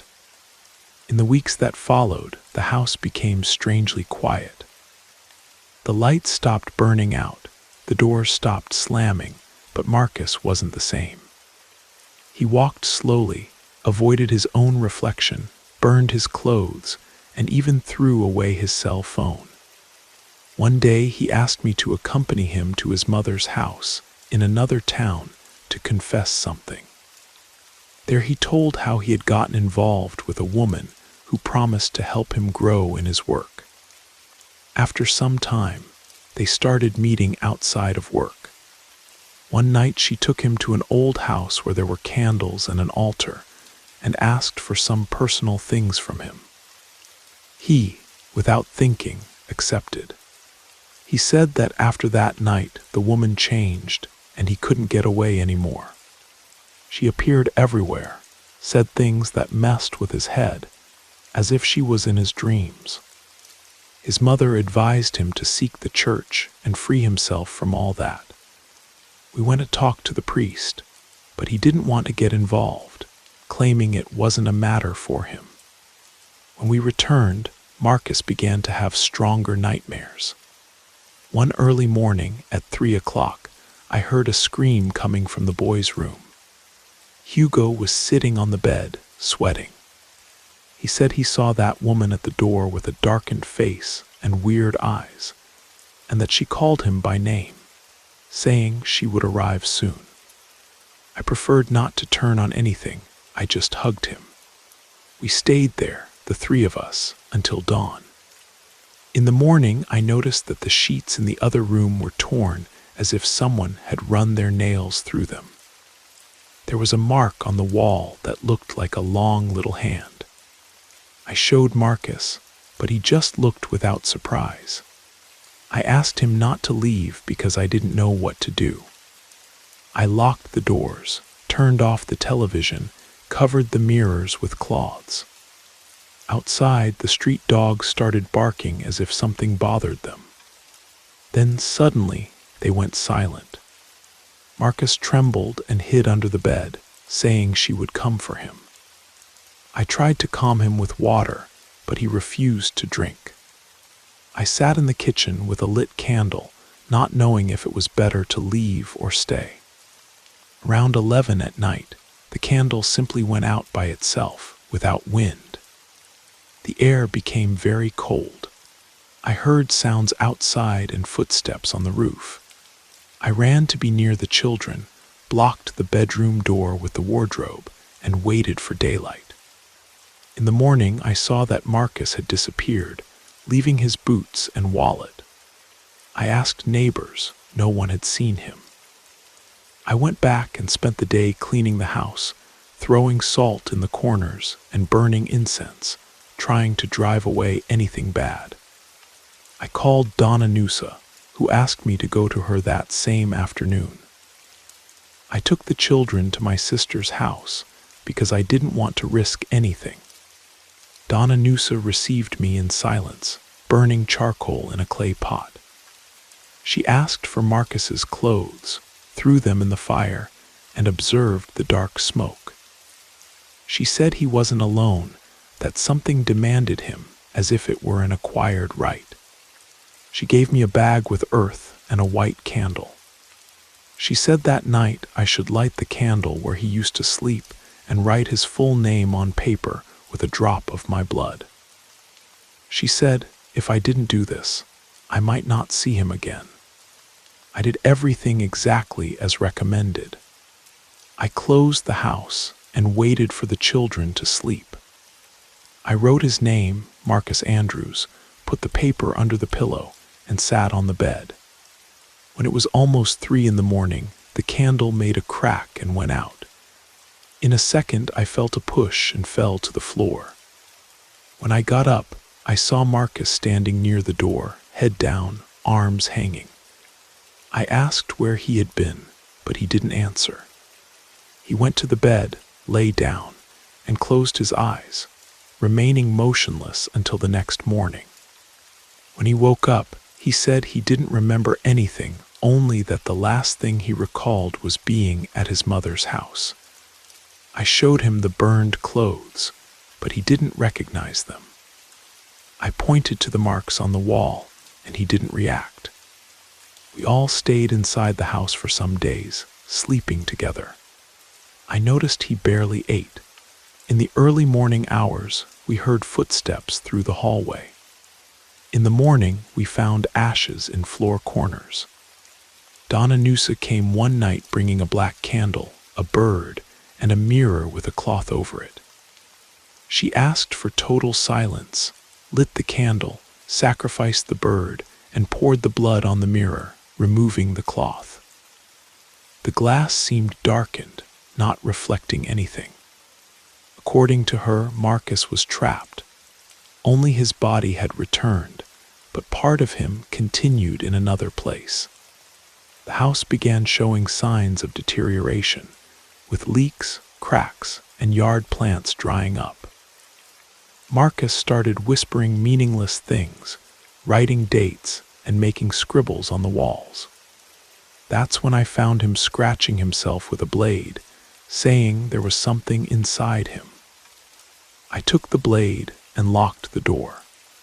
Donna Noosa gave me 3 candles, white, black, and red, telling me to light them at midnight in a triangle formation and put Marcus in the center, never saying his name during the ritual. I trusted her and obeyed. I arranged the candles on the floor, called Hugo to help me put Marcus there. He didn't react. As soon as I lit the 3rd candle, the door closed by itself. The air seemed dense. Donna Noosa began to pray with a grave voice that sounded very different from her normal one. Her face seemed different, and her eyes became whitish. Marcus contorted, screamed that someone was coming, that we shouldn't call her. A shadow seemed to cross the room, and the candles went out. The dresser mirror broke at that moment. Marcus fell unconscious, and Donna Noosa warned it would be necessary to repeat the procedure another day, because he couldn't stand to continue. After the ritual, Marcus slept for 2 whole days without speaking or opening his eyes. According to Donna Noosa, it was necessary to give his body time to recover. She warned me not to wake him because it could complicate the process. The cold inside the house increased. All the clocks stopped at 3:17 in the morning, and the TV turned on by itself. Once in the early morning, I saw something pass through the hallway, but the children were sleeping. Hugo said he heard his father calling him through the window, asking him to come out and see something. But the window was closed. I turned everything off and left only candles, covered mirrors, and put containers with salt in the corners. I covered drains and tried to stay firm. One night the tap water came out dark. Another night the air was loaded with the smell of raw meat. Donna Noosa returned on the 3rd day with a glass bottle.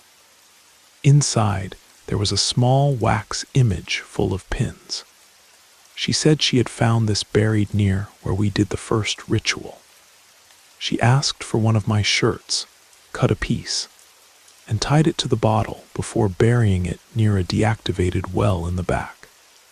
When Marcus woke up, he had a lost look, not knowing where he was or even remembering his own name. He asked to leave the house, claiming someone was calling him outside. I prevented it, locked the door, and took him to the living room.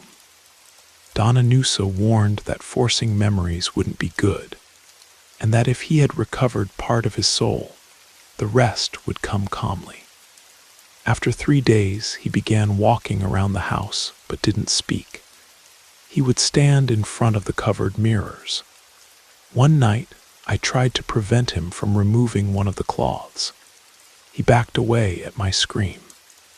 My children no longer wanted to stay there, so my sister came to get them, because they also said someone called them through the bathroom drains. Donna Nusa brought a package wrapped in black cloth with earth, a pot of coarse salt, a red candle, and an old dagger. She said that at midnight, when the moon was high, I should make a mark around Marcus, tying his wrists with a rope she gave me. I drew a circle on the floor and opened the salt bottle. The smell was bitter. Donna Nusa began reciting names that gave me chills. Marcus struggled and spoke meaningless things. I didn't answer anything, I just followed the instructions. It seemed like the circle had a life of its own, pulsing. Donna Nusa asked me to look Marcus in the eyes. They were so dark you couldn't see the iris. She screamed something I didn't understand. The candle went out and a strong wind shook the house. He yelled, everything trembled, and I heard 3 dry knocks on the door. Then absolute silence. When the candle relit, Marcus was unconscious, and Donna Nusa seemed exhausted. She said the thing outside was still lurking, that it hadn't given up but had been blocked. She recommended not opening the door at night and not answering if I heard someone calling me. For almost a week, nothing strange happened. Marcus began to speak slowly, remembering his own name, mine, and the boys. He knew nothing about that woman or about the rituals, only told of dreams with fire coming out of the ground. I wrote everything down, because Donna Nusa said this could indicate a return of the entity. On August 22nd, a large bird entered through the chimney and crashed against the window, dying instantly. I burned it with herbs. That night Marcus had nosebleeds while sleeping. He said he dreamed he was in a well, and someone was watching him from above. Donna Nusa gave me a copper bell, warning. If it rang by itself in the early morning, I should leave with the children and not return for at least 3 days. It would be a sign that the presence had entered the house again. I hung the bell on the main door. Some days dragged on. On August 30th, the bell rang twice at 3 in the morning. I woke up the boys, ran to the car, and we left without looking back. I locked everything and went to my sister's house. I called Donna Nusa, who said to wait for her to call me. And if the bell rang one more time, it was better to give up the house. We stayed 3 days away. No one had the courage to enter there because they said they heard voices and saw lights turning on and off. On the 4th day, Donna Nusa called saying the force had retreated but wasn't totally trapped. We needed to solve everything on the next full moon or leave for good. When I returned, the house had ash marks on the floor. The yard cross was broken, and the bathroom mirror, even covered, showed an out-of-sync reflection. Donna Nusa arrived one day before the full moon with a sealed wooden box. She said not to open it before midnight. She put the box on the table and made a salt circle around it. Then she left on the stove a pan with charcoal, a large candle, a sisal rope, and a wrapped bottle. She explained quietly that this time it wasn't enough to just drive the thing away. It would be necessary to lock it up for good because that woman or entity still hovered. If it found a breach, it would return. Marcus heard everything with his head down, not reacting much, but I saw his eyes watery with fear. We sealed all entrances before nightfall. I covered windows with cardboard, locked doors, turned everything off, and we stayed in the kitchen with a weak candle. The boys had been at my sister's house for days. At 6 in the evening, the town seemed plunged into heavy silence. Not even dogs were barking. Donna Noosa made another circle with earth on the living room floor, put the box in the center, and told Marcus to sit there with his legs crossed. She tied his wrists lightly and asked him not to respond if they called him by name. At 11:30, we lit the larger candle. Donna Noosa began to pray in such a dragged tone it was almost incomprehensible. The flame didn't even tremble despite the cold air. Marcus breathed hard, eyes fixed. At midnight, the box opened by itself. The lid hit the floor. Inside, there was a clay figure without a face with hair threads stuck to it and nails driven into the arms. Donna Noosa removed it and placed it on a cloth in front of Marcus. Then she took the wrapped bottle and put it on top of the doll's chest. She said that was the key. She ordered Marcus to speak his full name. He obeyed. Then she told him to repeat, "I return what doesn't belong to me." As soon as he finished the phrase, the candle projected upward and went out, leaving everything dark. I felt wind cross the room. I heard crashes at the bathroom door and at the window of the former children's room, followed by dragging footsteps. Marcus began to tremble. Donna Noosa pressed the piece of glass to his forehead, and he collapsed backward. The clay figure broke into 4 pieces, revealing dark earth inside. She collected the earth and threw it in a pan with charcoal, setting it on fire. A high-pitched sound echoed, but it didn't come exactly from the flames, but from somewhere under the floor. The earth circle seemed to disappear, as if it were sucked up. Marcus writhed on the floor without screaming, but struggling. Donna Noosa yelled for me not to touch him. I was paralyzed. I heard dry banging on the roof, then something dragging. The bathroom mirror, even covered, fell and broke. In the largest shard, I swear I saw a face that wasn't mine. It seemed motionless, without pupils. I screamed, and Donna Noosa covered me with the cloth, telling me not to open my eyes until I felt the air had changed. I don't know if it lasted a few minutes or several hours. The silence returned suddenly, and the heat disappeared. Marcus stopped moving. When he opened his eyes, the candle was lit again, smaller and stable. Donna Noosa was collecting the clay remains in a bag. She signaled that everything was over. She asked me to sweep that earth and throw it somewhere distant, far from our yard. I did this in the early morning, burying it under an old tree. Marcus slept for 3 days, eating only broth.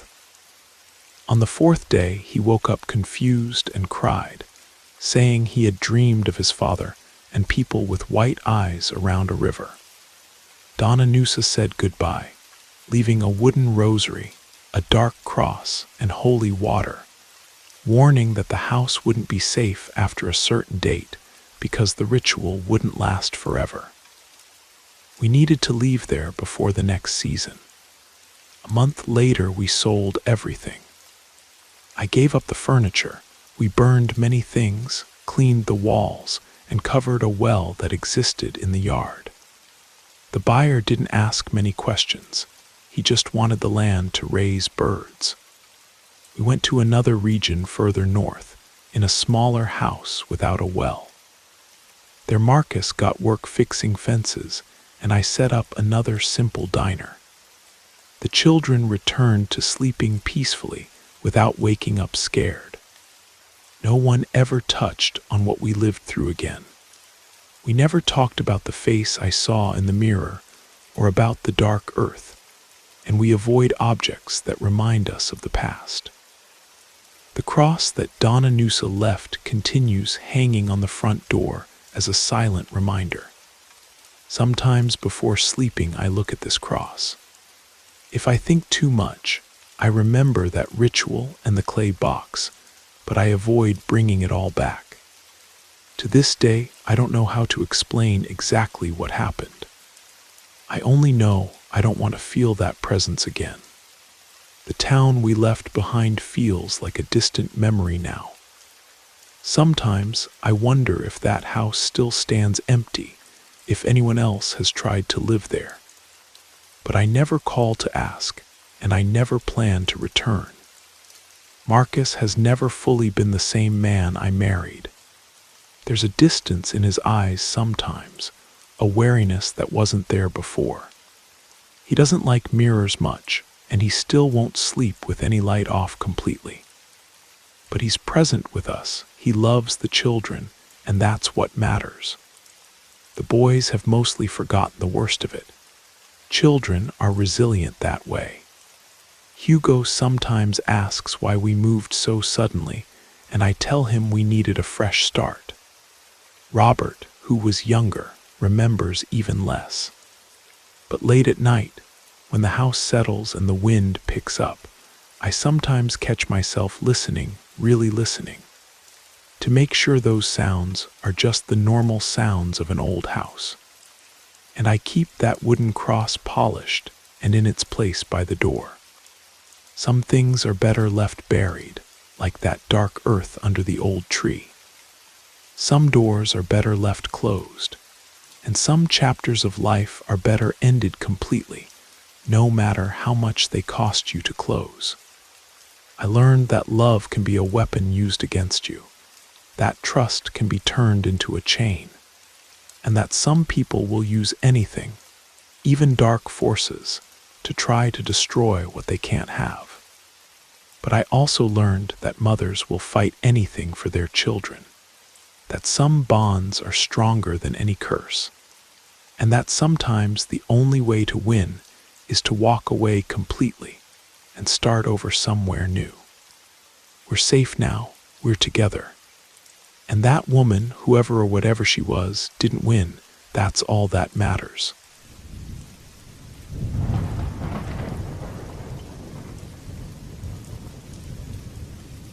Good evening. My name is Valentina, and for a long time, people have asked me whether I was a healer, a folk medicine woman, or just someone who performed simple rituals.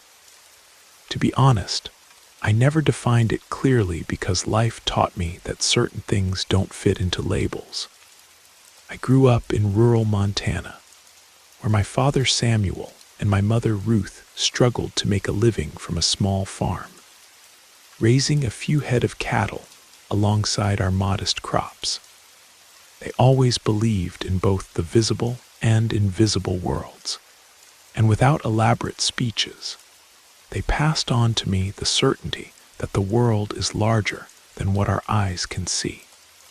When I was little, I noticed I had a different kind of sensitivity. I could feel people's moods intensely, as if a sad thought or heavy worry would reveal itself to me without effort. I didn't understand this as a gift or curse. I just thought it was normal for any child. I gradually discovered it wasn't so normal after all. My mother used to say, I seemed to hear what others kept deep in their hearts. My father, more practical, only asked that I be cautious, because not everyone likes to see their secrets exposed, even when we don't say a word about them. I married young to a man who worked the fields. We didn't have grand ambitions. We wanted a simple house, some tools, and a quiet corner to start a family. My mother-in-law gave us a piece of land, and in that place I began to delve deeper into what I did without knowing how to name it properly. People came to me out of curiosity or desperation. Some came asking for tea for body aches. Others spoke of frights that wouldn't pass. I tried to help. I prayed quietly, prepared baths with herbs picked from the garden or nearby areas. I never formally advertised this, but word of mouth is powerful. Little by little, the house gained fame as the home of the girl who sees what no one else sees. During this period, I didn't charge fixed amounts. Each person contributed as they could: a handful of beans, some sweet potatoes, a little corn, or even some chicken eggs. I didn't care about payment, yes, about the feeling of being useful.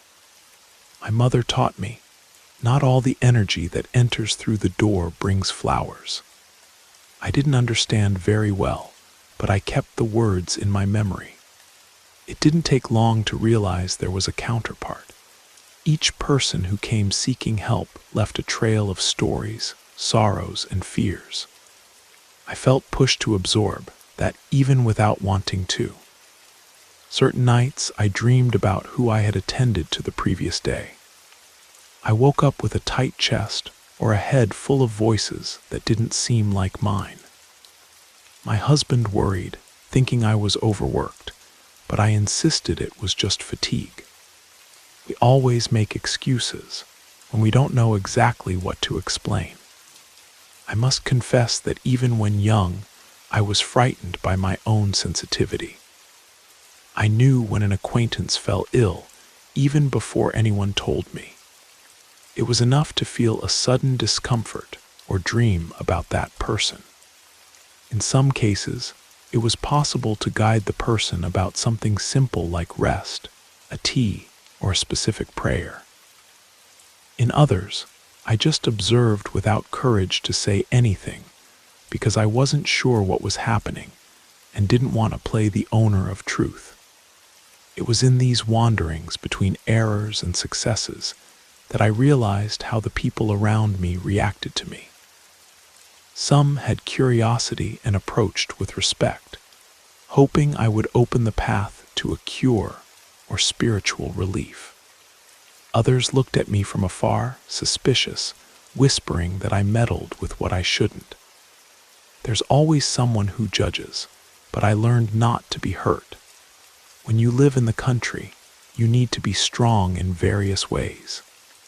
One of the first times I understood how deep this issue could go was when a neighbor brought her daughter.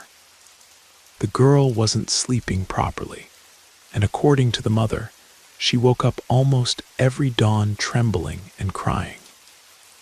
They believed it was something medical. They had already tried syrups to calm her, but nothing worked.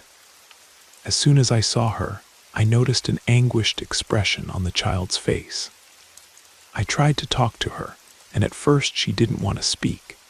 But after a while, she revealed that in the dark, she saw a withered old woman standing in the corner of the room. The girl called her the faceless old woman. This gave me chills inside. I asked carefully if the girl could describe her better. She shook her head nervously, saying she couldn't see features. Just a thin, hunched figure that approached slowly, as if stretching her arms toward her. For the mother, that was nothing but a child's imagination.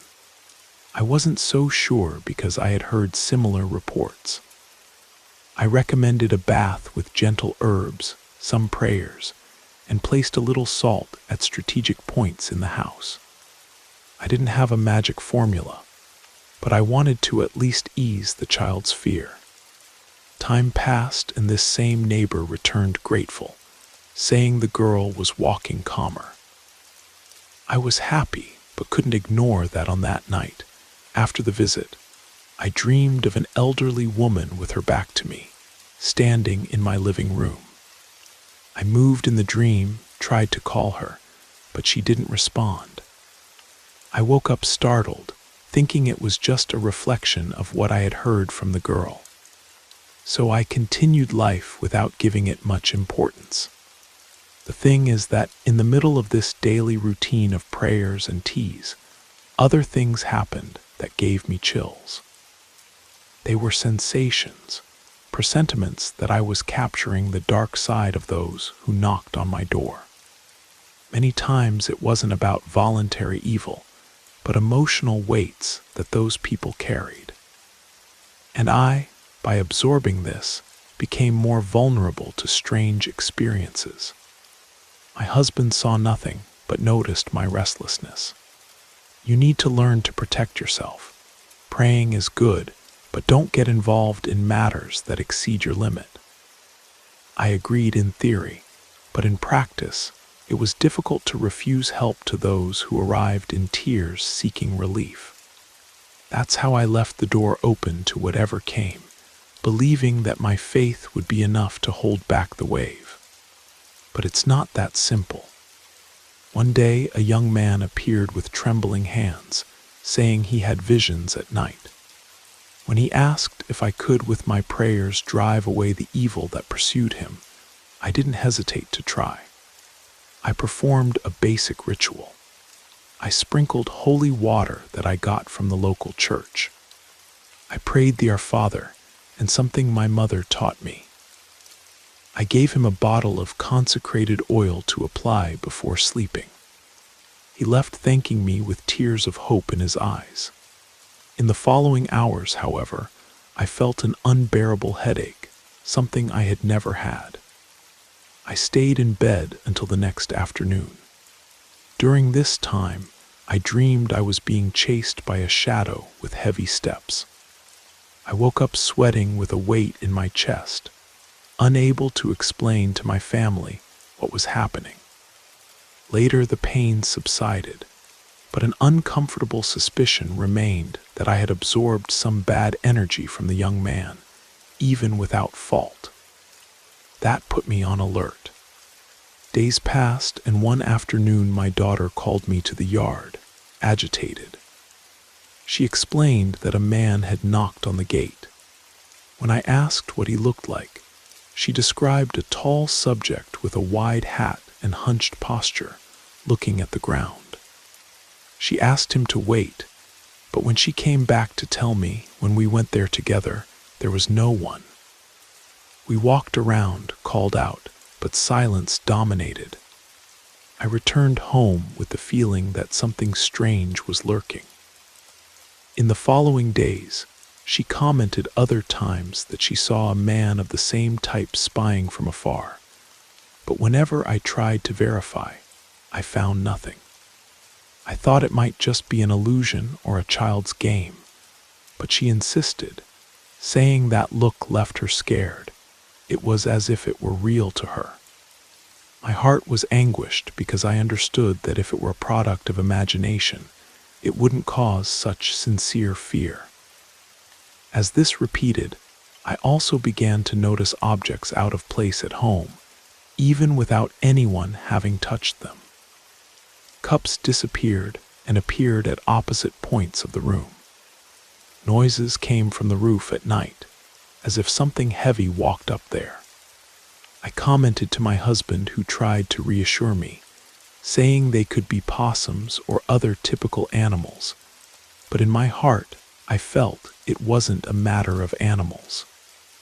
There was a charged atmosphere, an oppression that seemed to grow. It was then that one day my daughter began to talk about even stranger things. She said she had seen in a corner of the yard a bunch of insects running in large, black circles. When I went to check, I found none. She trembled as she told me, swearing they were all there just before, but had suddenly disappeared. My own perception told me the space seemed colder than normal. A chill in the air, nothing objective, but very real to me. From then on, I noticed it wasn't just my daughter who had strange experiences. My son also commented something about noises at night near his window, as if someone was scratching the wood. I tried to stay awake to see if I caught some animal or trance, but nothing happened when I was alert. However, whenever I lay down and sleep came, he would wake up saying he heard the scratching again. Accompanying this type of mystery consumes one's soul. It was when a man with whom I had little contact appeared at my door saying I needed to help him with strong anxiety because he wasn't sleeping properly. I did the usual, prepared a tea of calming herbs, and prayed over a white cloth that I gave him to put on his pillow. He left grateful, and at the end of that afternoon, I began to feel restlessness, a sensation that something was watching me while I moved around in the kitchen. I tried to ignore it, but the uneasiness grew to the point where I dropped the spoon and went outside to breathe deeply in the yard. My husband noticed and came to ask if I was okay. I answered yes, that it was just fatigue. I didn't want to worry him more than he already was. However, inside I knew that the atmosphere of the house was getting denser after each visit, as if part of the shadows of others remained retained there. A few days later, I received 2 people who claimed to feel strange pains, dizziness, and even strong nightmares after having been here previously. They didn't accuse me of anything, but came hoping to resolve these symptoms. This made me think about what my mother used to say. Every time you mess with the occult, you absorb a little of the problems that aren't yours. If you don't know how to discharge that, it will accumulate. At night, I sat with my husband on a little bench we had behind the house, near some sparse brush, and I let everything out. I told him my suspicions, my fears, the impression that a strange presence had lodged in the place. He hugged me, and without knowing how to solve it, he just gave me strength, saying we shouldn't let this advance. He also commented that on one occasion he had seen in the distance something that looked like a woman sneaking between the trees, but thought it better not to tell me before. With this confession, I decided to reinforce the prayers for the house. Spray holy water in every corner, put rue sprigs in the windows. I even thought about asking for help from a more experienced healer from another region.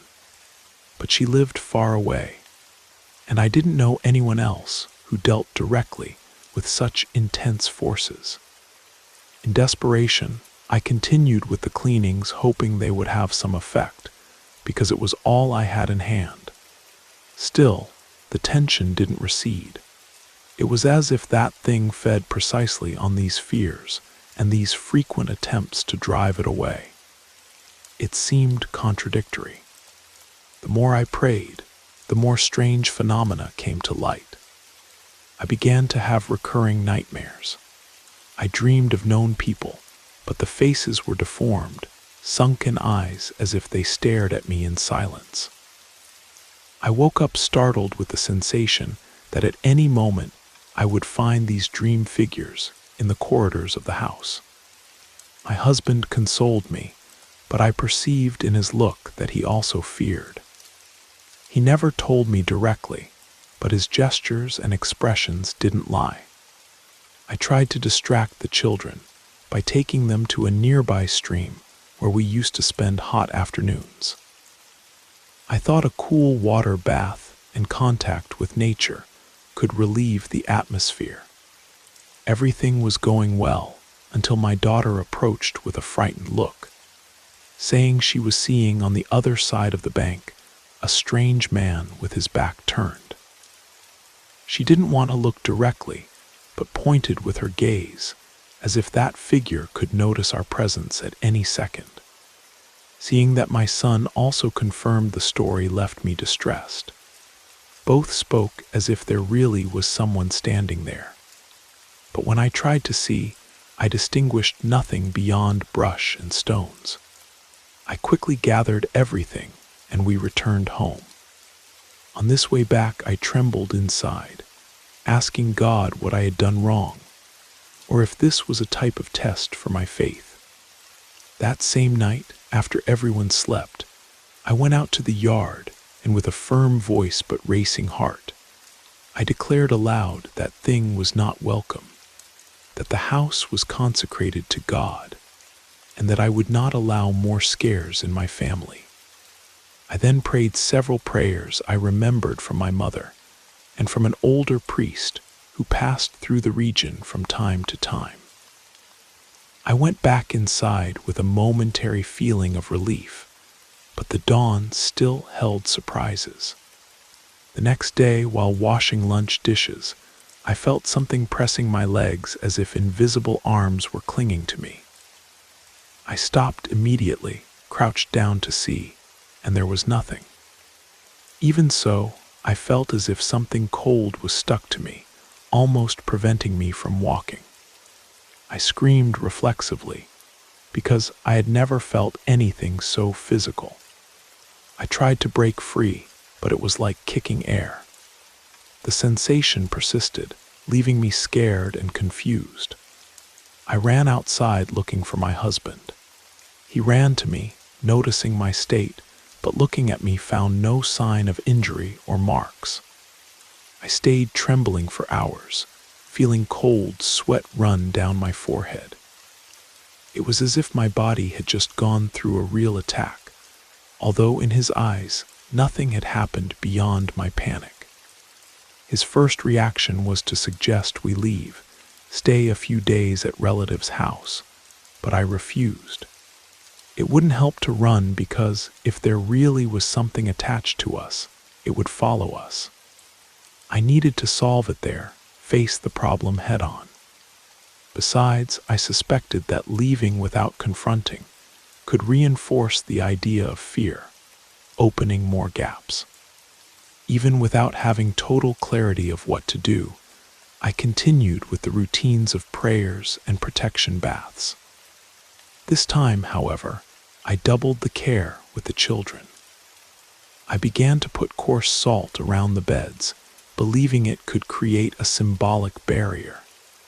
In the morning, I checked if they had slept well, and although they said yes, I noticed a certain tension in their little eyes. It seemed they also didn't want to worry me, but sensed the abnormality in the air. One dawn, I woke up suddenly without apparent noise, but with the conviction that something was watching us. I got up slowly and noticed the living room curtain swaying without any wind. I tried to approach to see if there was a crack or air current, but everything was closed. I felt a chill go through me, but didn't scream. I preferred to maintain lucidity and pray internally. Still, I couldn't close my eyes again until dawn. My husband sat with me in silence while the hours dragged on. He held my hand, but I perceived his restlessness. It was as if we both knew something was there lurking without showing itself clearly. And that's the worst kind of fear, the one you can't see completely, but perceive with every small sign. On other occasions, mainly when I went to fetch water from a small stream near the house, the sensation of not being alone grew, as if light steps approached from the side. Once I heard a voice that imitated my deceased father, who had died many years ago, calling me by the nickname Val. I got such a fright that I dropped the bucket and almost let all the water spill, but I controlled myself not to run away. I had tears in my eyes because that was the affectionate way only my father used to call me. I couldn't imagine how a dark force could use that memory. In silence, I prayed and returned home, holding back the urge to cry on the way. My husband noticed I was shaken, but I lacked words to explain that I had heard my father's voice in a deserted place. A few more days passed, and I decided to ask my husband to take the children to spend a weekend with more distant relatives, where they could play without fear. He was upset, claiming I shouldn't stay alone, but I insisted, explaining that I needed concentration to clean the house spiritually and physically without worrying the little ones. He ended up accepting, although reluctantly. They left on a Saturday morning, leaving me alone. The day began silent. I dedicated myself to sweeping every room, mopping with sweet-smelling herbs, softly singing childhood songs I learned. I lit white candles at some specific points, asking that the light dissipate any darkness if it was really impregnated there. I felt sweat on my neck because my mind was alert to every noise, every air current. All the time it seemed like someone was watching me from the corners. At a certain moment, I heard slow steps in the yard. I ran to the window and saw a figure that seemed feminine to me, wearing worn clothes with dry hair tied in a low bun. She walked as if looking for something or someone. I didn't recognize her immediately, but out of politeness, I went to the door, still with my heart beating strongly. The woman stopped at the threshold.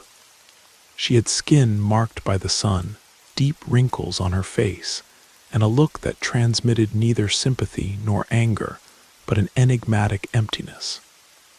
She spoke something quietly, asking if I was the prayer woman she had heard about. I felt her unwilling to talk but maintaining courtesy. "I need help. I haven't slept for many nights." I invited her to sit in the kitchen where I usually attended to people. She accepted, sitting in silence. I prepared a glass of water and offered it. She took it without drinking and kept watching me. That look froze my blood because it seemed she studied me more than any person ever had. I felt a weight in my throat, but tried to break the silence by asking what she was feeling. "A lot of bad things can be removed." That sounded like a challenge. It was then that I noticed something in her eyes. The pupils were so dilated that you could hardly see the white part. The house light didn't seem to reflect properly in those eyes, as if they were opaque. I prayed mentally, without pronouncing the words. She began to frown, as if feeling discomfort. At that moment, the woman got up suddenly without asking permission, turned to me, and with a completely different voice, almost masculine, told me, "You won't get rid of me so easily." My body paralyzed for a second. I wanted to ask who or what was speaking, but terror blocked me. I remembered I should pray with conviction, so I tried to whisper the prayers I knew. She began to stare at the wall, emitting a strange sound as if she had phlegm stuck in her throat. I looked for holy water in a corner of the kitchen. When sprinkling in her direction, I saw the expression twist. The face assumed a grimace of pain or fury, I'm not sure. I felt the whole environment weigh down as if the air became dense. My chest burned, but I didn't back down. The figure then turned to me, and with a much deeper voice said things I didn't understand. Disconnected words, guttural sounds. I would risk saying it wasn't English. I firmed my faith and continued throwing small splashes of holy water, asking God to drive away that presence. She began to tremble, taking her hands to her face as if wanting to cover it. At a certain point, the woman let out a muffled scream and staggered outside, leaving the glass of water intact on the table. I went after her, fearing she would faint, but as soon as I reached the door, I looked for any trace of her. I found no marked footprints and even called my neighbor asking if she had seen anyone pass. She answered that she had seen nothing different. It seemed the woman had simply disappeared. I felt a chill, and my first reaction was to close everything and kneel.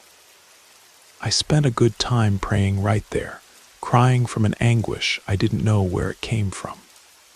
When my husband and children returned, I tried to hide what happened, but they noticed my paleness.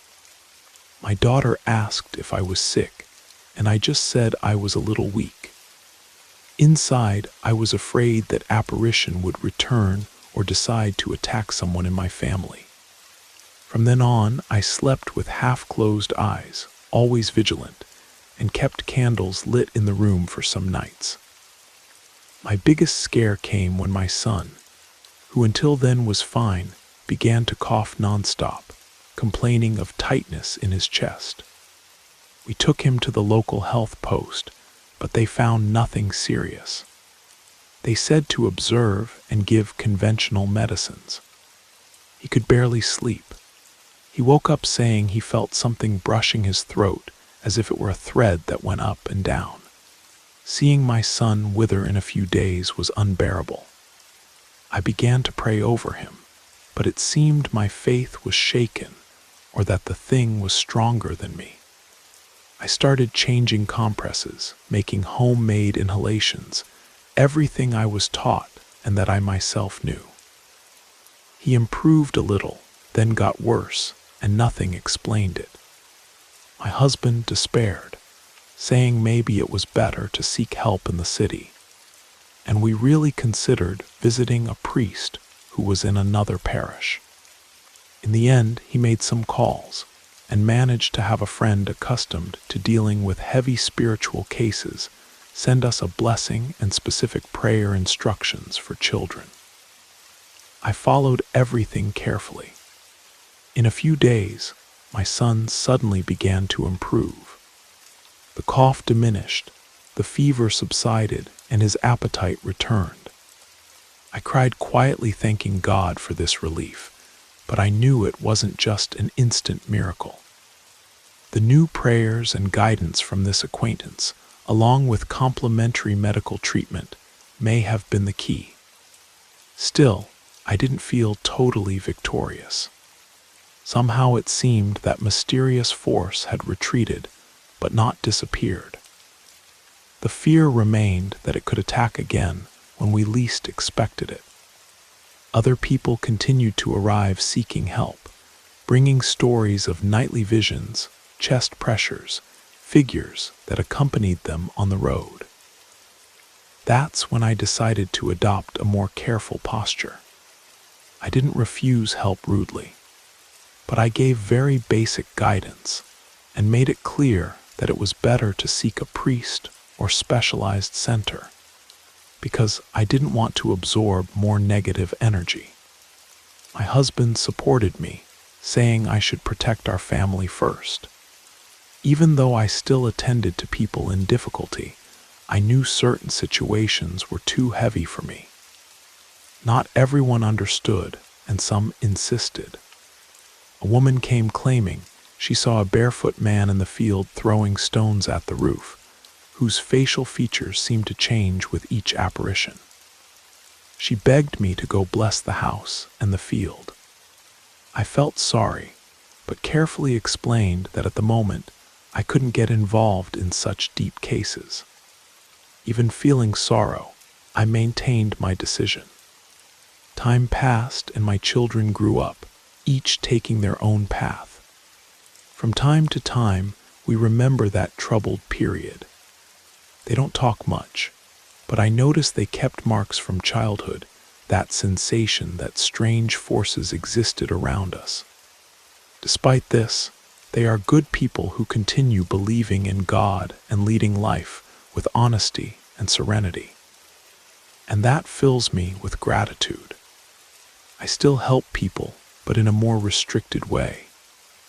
I always recommend not being willing to carry others' suffering without care, because some pains are not just emotional, but also spiritual. And not everyone has the structure to deal with that. I learned in practice that faith without caution can throw us into abysses from which we don't easily escape. One day I met again that neighbor whose daughter saw the faceless old woman. She told me the girl, now a young woman, hardly remembers the episode, but from time to time has strange dreams and wakes up scared. The mother says generally she's fine, but it's as if she keeps a door open to other realities. I followed the advice that was already habitual to me. Seek help from people of faith, perform protection rites, always with responsibility, without trying to be a heroine. What I experienced taught me there's a tenuous limit between the will to help and the risk of getting involved with unknown energies. With each person who appeared here, I sincerely wished they would find cure. But when we add many different pains, we can form a whirlpool that's not easy to disperse. And if besides that there are malignant presences or ancient entities, confusion settles. Today I remember certain scares, and think I could have avoided them if I had started imposing limits earlier, refusing or referring certain cases to those who had greater experience. But there's no point lamenting. I gained knowledge, and my sense of responsibility was strengthened. I also became less romantic about good versus evil. Life is made of nuances, and sometimes it's not enough to want good. You need to know how to defend yourself from what the invisible world can bring. I've heard similar stories from other places.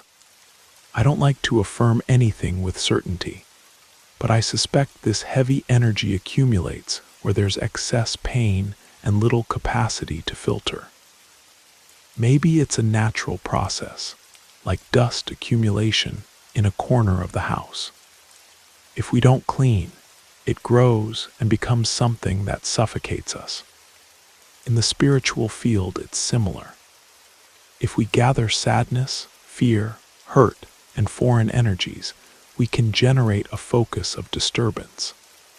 God illuminated me so my family survived this without major tragedies. I knew, however, people who lost loved ones tragically, claiming to have some involvement with this type of dark force.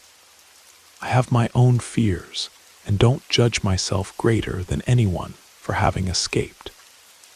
Each one faces their battles and carries their reasons for entering unknown territories. There was, for example, an occasion when a woman sought me to talk about her granddaughter, who woke up screaming that she saw strange faces on the bedroom wall. The girl, about 7 years old, hid under the bed saying she heard giggles and nearby steps. I helped with a light blessing, but I confess I hesitated to deepen, because I didn't want another episode like what I went through with my children. I indicated the family should seek the priest. A few days later, the grandmother returned telling me that after prayers in church, the child improved significantly. I was happy, but also relieved for not having gotten too involved. I never stopped having faith at any moment. I continue praying every day, asking God to protect not only my home, but all houses, because I know there are many people suffering without having anyone to turn to. However, I also understood that protection and caution must go together. We live in a large world full of mysteries. Not everything is resolved with tea and prayers. The divine part helps, but we need to respect our own limits. When I look around, I see that memories of those days still cause a knot in my throat, especially when I think about how vulnerable my children became. My boy still remembers the period when he coughed until almost fainting and talks about it with a distant look, unable to explain what happened. My girl, in turn, rarely comments on the visions, but I feel she carries a certain fear of darkness even today, even being an adult. Despite everything, I believe we went through a kind of test. I learned I shouldn't treat these matters as a joke or as something totally understood. Spirituality has complex layers, and sometimes we bump into an ancient force without name or face. It could be a restless spirit, an ancestral energy, a projection of evil that people carry. I can't say. The fact is, it seems to seek gaps where it finds people tired, sad, or open through naivety. In retrospect, I think the biggest mistake was assuming alone all the burden that arrived without preparation or a more experienced guide. But that's past. Today, when people ask me if I still perform blessings, I say yes, but only in cases I feel are light, like health discomforts, minor problems. When I perceive the case is heavy, I refer to a priest or someone who works with this longer and has support. It's not cowardice, it's consciousness. The place where we live continues simple, with the same basic farm structure, the same yard where children ran, the same wood stove, the same water spout where I washed dishes and felt cold hands holding me. Sometimes at night, I still have the impression of hearing strange noises, but I breathe deeply, pray, and try to calm myself. I don't know if it's the memory of what I lived, or if something actually still lurks. But over the years, I became firmer in spirit, ready to face, although I prefer not to provoke. I tell this story not to brag about bravery, or to convince someone that the supernatural exists. I do this as testimony of something that can happen when we open the door of our house and our heart to pains beyond ours. The act of helping is beautiful, but we can't ignore that we're not always prepared to absorb everything that arrives. I learned the hard way, paying a high price in nights of terror and almost losing my son to an unexplained illness. If today they ask me if I regret it, I say not completely, because maybe it was my mission. But I would have done differently if I had known from the beginning that some entities, or whatever we call them, feed on our good intention and our weaknesses.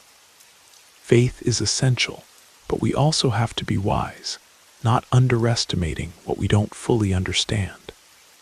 Time ran, and now my grown children visit me with some frequency. We sit on the porch and remember some episodes. However, I avoid the most terrifying details. I prefer they continue light, without rancor or fear of the past. They smile when they remember how many prayers I made at doors and windows, or when I insisted they put a thread of salt inside their pockets. Maybe they laugh thinking it was exaggeration, but deep down they understand it was the way I found to protect them. Life in the country continues full of simplicity. I have chickens pecking near the kitchen, some corn and bean plantations for family consumption.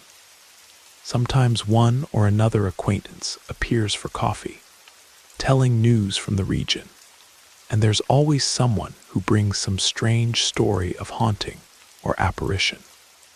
I listen attentively, guide what I can, but no longer let these stories settle in my home. Politely, I suggest they seek more help or turn directly to the faith they profess, whether in church or another belief. I keep in my heart the certainty that many mysteries exist out there, and most of them may remain without explanation. I'm not the owner of truth, just a woman who experienced firsthand how real the suffering generated by something invisible can be. Some call them spirits, others demons, still others negative energies. The name doesn't matter so much. What I know is you shouldn't play with this. One day I read in a simple book I found by chance a phrase that marked me. For each small shadow, there's a focus of light waiting to shine, but you need to open the right windows. I interpreted this phrase as a reminder that we're not alone, that there's something greater that protects us if we keep faith alive. However, it also means that if we leave too many windows open without filter, shadows can enter without asking permission. To this day, I don't have absolute certainty about what that entity was that presented itself as an elderly woman in my kitchen, nor who the man with the hat was that my daughter saw. I don't know if they were the same force or different manifestations. Maybe they were variations of something larger, something that had found my energetic address. Or maybe they were just reflections of so many cases I attended, accumulated in my mind. The important thing is I survived. My family survived, and I feel we came out stronger. For a long time I had nightmares and woke up startled, but I learned to visualize God's light or something superior surrounding me with positive intentions. With this, the nightmares became rarer, until they turned into distant memories. From time to time, I feel a sudden chill and wonder if it's a warning, but I no longer run to look for candles and desperate prayers. I breathe, analyze, pray calmly, seek balance. That's how I continue. At this stage of life, I continue living in this same simple little house. If someone asks me, "Do you still pray for people?" I answer yes, but I explain there are limits in how I can intervene. If I feel the issue is deeper, I suggest other paths of faith or specialized professionals. I won't be arrogant to the point of saying I can cure any evil. The world is vast, full of enigmas, and I learned each one must deal with their part. From time to time, I hear stories of people who dove deep into spiritual practices without having any guidance or solid religious base. Some did well, gained fame as powerful, but others ended up lost, suffering crises, attracting disturbing events. I don't judge anyone, but I remember my own trajectory. I like to think we shouldn't put our hand where we can't see the bottom. If today I write this story, it's so it serves as reflection. Whoever reads may think it's all fantasy or exaggeration. I'm not offended. I also ask myself many times if I wasn't exaggerating, if my head wasn't creating part of what happened. But I witnessed things that would leave any skeptic speechless. I saw my son wither without medical explanation. I heard voices that imitated deceased loved ones. I felt impossible touches. If this is illusion, it seemed real enough to destabilize an entire life. I still remember the smell that arose in the kitchen when that stranger got up. An odor like mold mixed with something old and stored for decades. I also remember my son's eyes asking for help while he sweated and breathed with difficulty. And I recall my little daughter sweating cold, saying she had seen a bunch of huge insects around her. None of this is common. So I prefer to believe what we lived was an encounter with something beyond the natural. Gradually, I rebuilt the bonds of trust with myself. I stopped feeling guilty because I understood no one taught me to deal with this universe. I just did what I could with goodwill. Maybe this experience was inevitable, part of a larger process to show me there's a limit between helping and carrying. I learned protecting one's own house isn't selfishness, it's a necessity. You can't donate what you don't have. If I could give advice to whoever might perceive having some sensitivity to the invisible, I would say, strengthen your faith or find a belief system that can guide you. Look for mentors, whether in the religious or therapeutic sphere. Don't launch yourself alone into this unknown sea, because there are very strong currents that can pull you. And above all, be careful not to underestimate what you don't fully understand. My journey didn't transform me into a bitter or resentful person. I continue believing in people's goodness. I continue liking to plant flowers in the yard, to cook for those who visit me. I'm the same Valentina, but with scars that can't be seen on the outside. Scars that somehow made me more alert. And when I see someone suffering in a similar way, I feel empathy, but also maintain the prudence of not sinking together. From time to time, someone asks if I hold any type of gathering or participate in a spiritual center. I always answer that I didn't follow that path. I like to pray in my own way, talk to God in my intimacy, and if I feel I can offer a blessing, I do it from the heart. However, I don't wish to become a symbol or reference. I'm just a woman who saw up close how the physical world crosses with something beyond what we can measure. I close this account with the hope it serves as a breath of care. Not everything invisible is bad. I believe much light and protection also exist, but when darkness appears, it doesn't ask permission. We need to be prepared, or at least conscious that we can't always handle everything alone. I had my family and the faith my mother planted in me. Without that, maybe it would have been tragic. So I value each prayer that sustained me on this arduous path. Let each one make their reflection. It's not my intention to cause panic, but to share that the supernatural, for those who lived it firsthand, isn't just a ghost story. It's something that can touch our routine, our body, and our family bonds. It can sicken minds, it can mess up hearts. However, faith, firmness of purpose, and understanding of our limits can function as solid walls before any invisible storm. Thus I bid farewell, telling that I continue forward, caring for my home and thanking God for each day of tranquility we managed to conquer. What we went through made me see life differently, more attentive, but no less hopeful. And I hope somehow my testimony helps you think a little more about the importance of protecting your house, your energy, and your loved ones, without, however, losing compassion for those who suffer and seek some type of light. My light, even if small, continues shining, but I learned to keep it within me, well guarded, offering only when I'm sure I can deal with the consequences.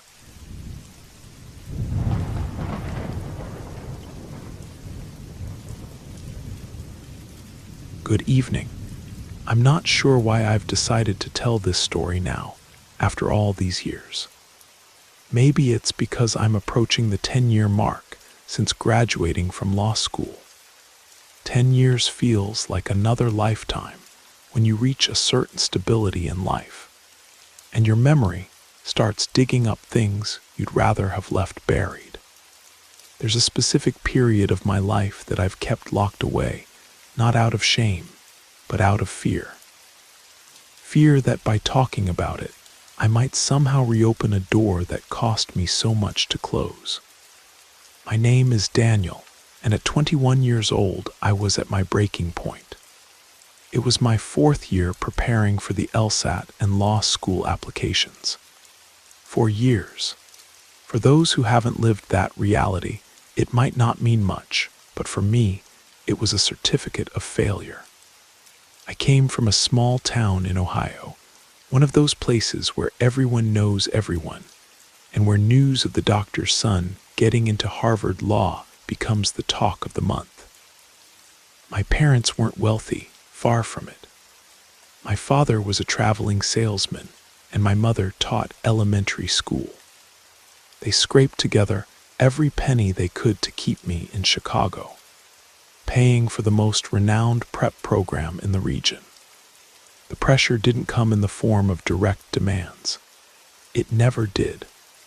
It came in my father's tired sighs over the phone, in my mother's falsely cheerful tone asking, "So, honey, feeling confident this year?" For the first 3 years, I lived in a boarding house run by a strict Methodist woman, Mrs. Caldwell. It was a clean, organized, and deathly silent place. The problem was that her rigidity suffocated me. No visitors, curfew at 10 p.m., lights out at 10:30. How was I supposed to study for an exam like the LSAT, with the room dark at 10:30 at night? In my 4th year, I couldn't take it anymore. I put my foot down and told my parents I needed a place of my own, or at least somewhere with more freedom. The truth was that my performance had declined. I was exhausted, unmotivated. The silence of that boarding house only amplified the voice in my head telling me I was a fraud, that I'd never make it. The solution came in the form of an ad posted on the bulletin board at the prep center itself. Room available in shared house. Study-focused environment. Affordable rent. The price was indeed the biggest draw. It was almost half of what my parents were paying Mrs. Caldwell. I called immediately. A guy with a slow, drowsy voice answered. It was Marcus. He explained that the house was huge, an old Victorian, and that 5 people lived there, all students. The vacancy was for a single room, which seemed like luxury to me. I arranged to visit the next day.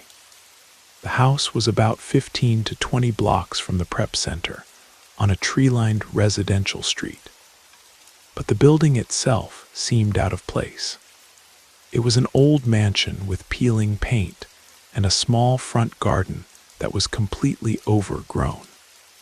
It had an air of abandonment, of something that had seen better days long, long ago. I rang the doorbell, which didn't work, then knocked on the heavy wooden door. After a minute, Marcus opened it.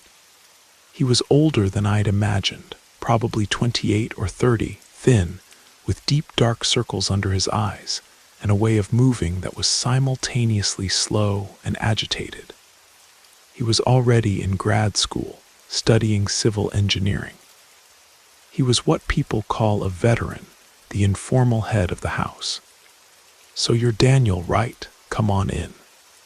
The house inside was even more cavernous than it looked from outside.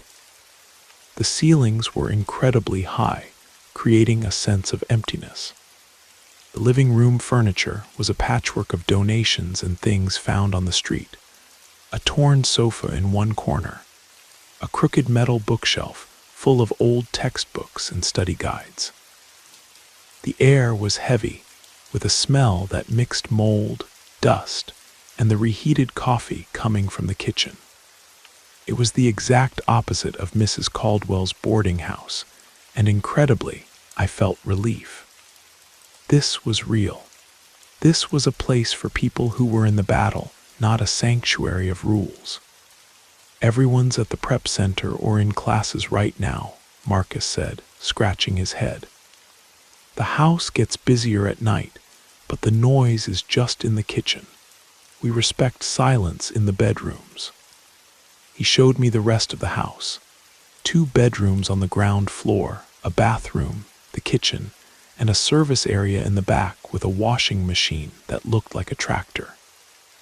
We climbed a wooden staircase that creaked with every step. Upstairs there were 3 more bedrooms and another bathroom. The 2 front ones are already occupied. The vacancy is this one here. He stopped in front of the last door in the hallway. The back room door was the only bedroom that didn't face the street. The small, high window looked out onto the neighbor's roof. The room was small, almost a cubicle. It could fit a single bed, an old metal desk, and a built-in wardrobe with doors that didn't close properly. It was somewhat gloomy even with the light on, but it was individual. It was mine. "It's kind of small, but it's the quietest of all," Marcus commented, as if reading my mind. "Nobody passes through this hallway, so it's total peace for studying."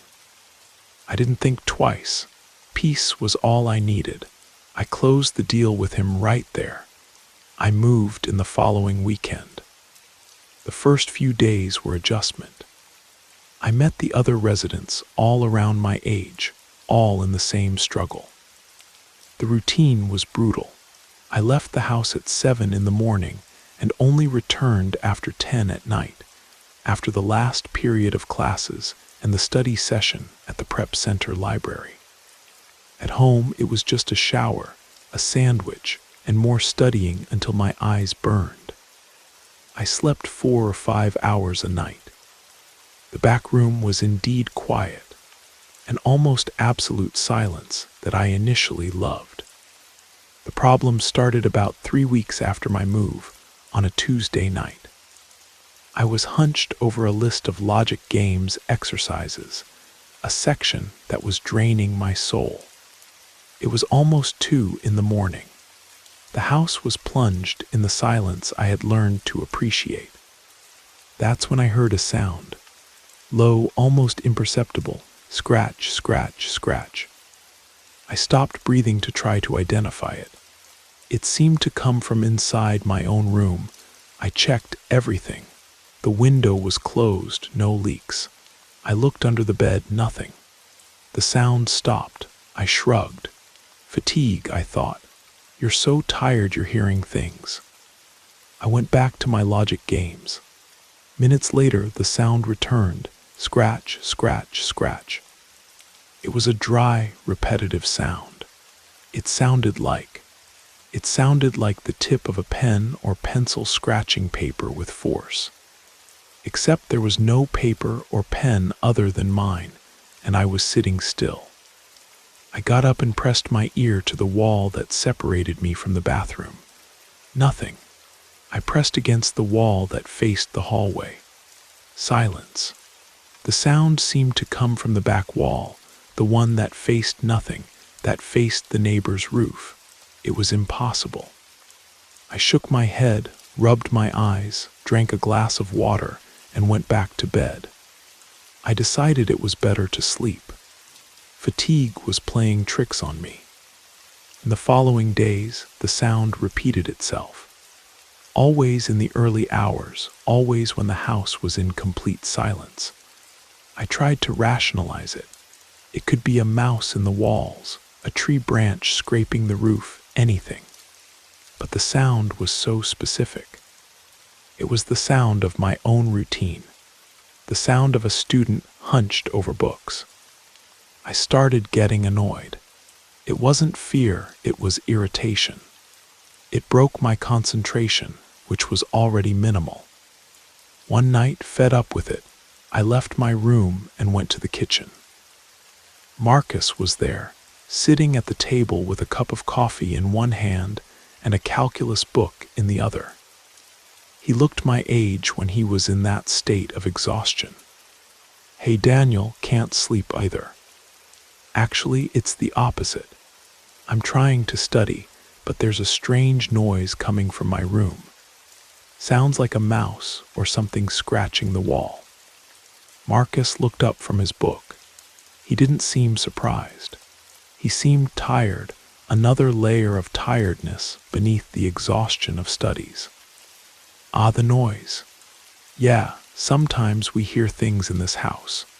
It's old, the plumbing is all weird. Just ignore it and it'll stop eventually. His answer didn't convince me. It was too quick, too rehearsed. But I was so exhausted that I didn't insist. I went back to my room. The sound had stopped. Weeks passed and the pressure of the LSAT increased. Practice tests, logic games, extra classes. I lived on coffee and caffeine pills. I was thinner, with dark circles that competed with Marcus's, and things in the room began to get worse. The scratching sound became clearer. Now I could swear it was a pen, a cheap ballpoint pen being pressed against paper with unnecessary force. And along with the sound came something else. One night I lifted my head from my books with blurred vision and looked toward the desk. For a split second, I saw a figure sitting in my chair. A dark silhouette hunched forward in the same position I stayed in for hours on end. It was so quick that my brain took time to process. I blinked, and there was nothing there. The chair was empty. My heart jumped inside my chest. This time it wasn't just a sound. I had seen something. I got up, turned on the ceiling light, looked around. Nothing. Absolutely nothing. It's sleep, I said to myself out loud. You need to sleep, Daniel.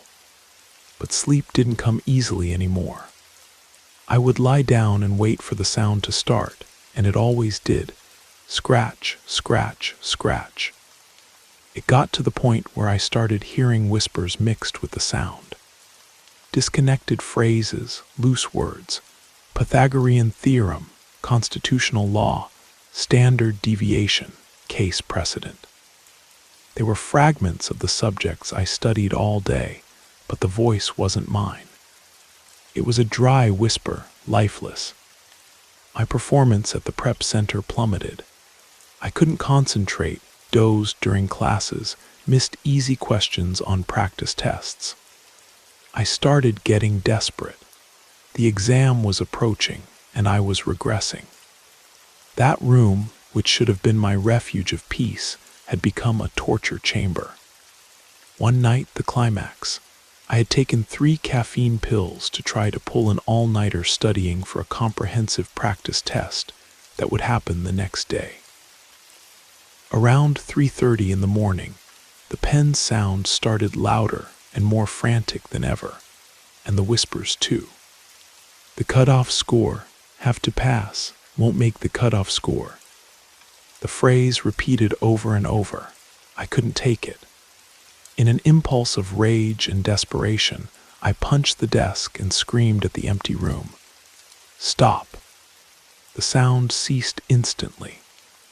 A heavy silence took over the place, and in that silence, I felt a change in the atmosphere. The air became cold, and I knew with a certainty that didn't come from logic that I wasn't alone. I slowly turned my head toward the chair. He was there. It wasn't a figure. It wasn't a shadow. I saw him clearly under the yellowish light of my lamp. Sitting in my chair with his back to me was a young man. He wore a worn t-shirt and jeans. He was thin, with shoulders hunched forward. His head was down as if he were reading something on the desk.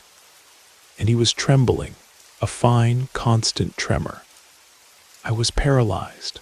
My entire body froze. I couldn't scream, couldn't move. All I could do was stare at the back of that stranger sitting in my chair in the middle of the night. He didn't seem to notice my presence. He continued there, trembling as if trapped in a single moment. I don't know how long I stayed like that. Seconds, minutes, it felt like an eternity. Then, slowly, very slowly, he began to raise his head. I saw his dark, disheveled hair move, and I knew that if he turned around, if I saw his face, something terrible would happen. Something inside me would break forever. That thought gave me strength. With a choked scream, I threw myself backward, fell off the bed, and dragged myself out of the room on all fours without looking back. I ran through the dark hallway, stumbled down the stairs, and burst into the kitchen where the light was on. Marcus was there in the same place as always, with his coffee and his book. He looked up when he saw me enter, pale, sweating, and breathless. His expression changed. The tiredness gave way to a look of pity and recognition. You saw him, didn't you? I couldn't answer. I just nodded, trembling as much as the guy in my room. Sit down, he said in a low voice. I'll make you some coffee. He got up, took another cup, and began preparing coffee, all with slow movements, as if he knew this moment would come. He handed me the steaming cup. My hands were shaking so much the liquid almost spilled. Sorry, he said without looking at me. I should have warned you.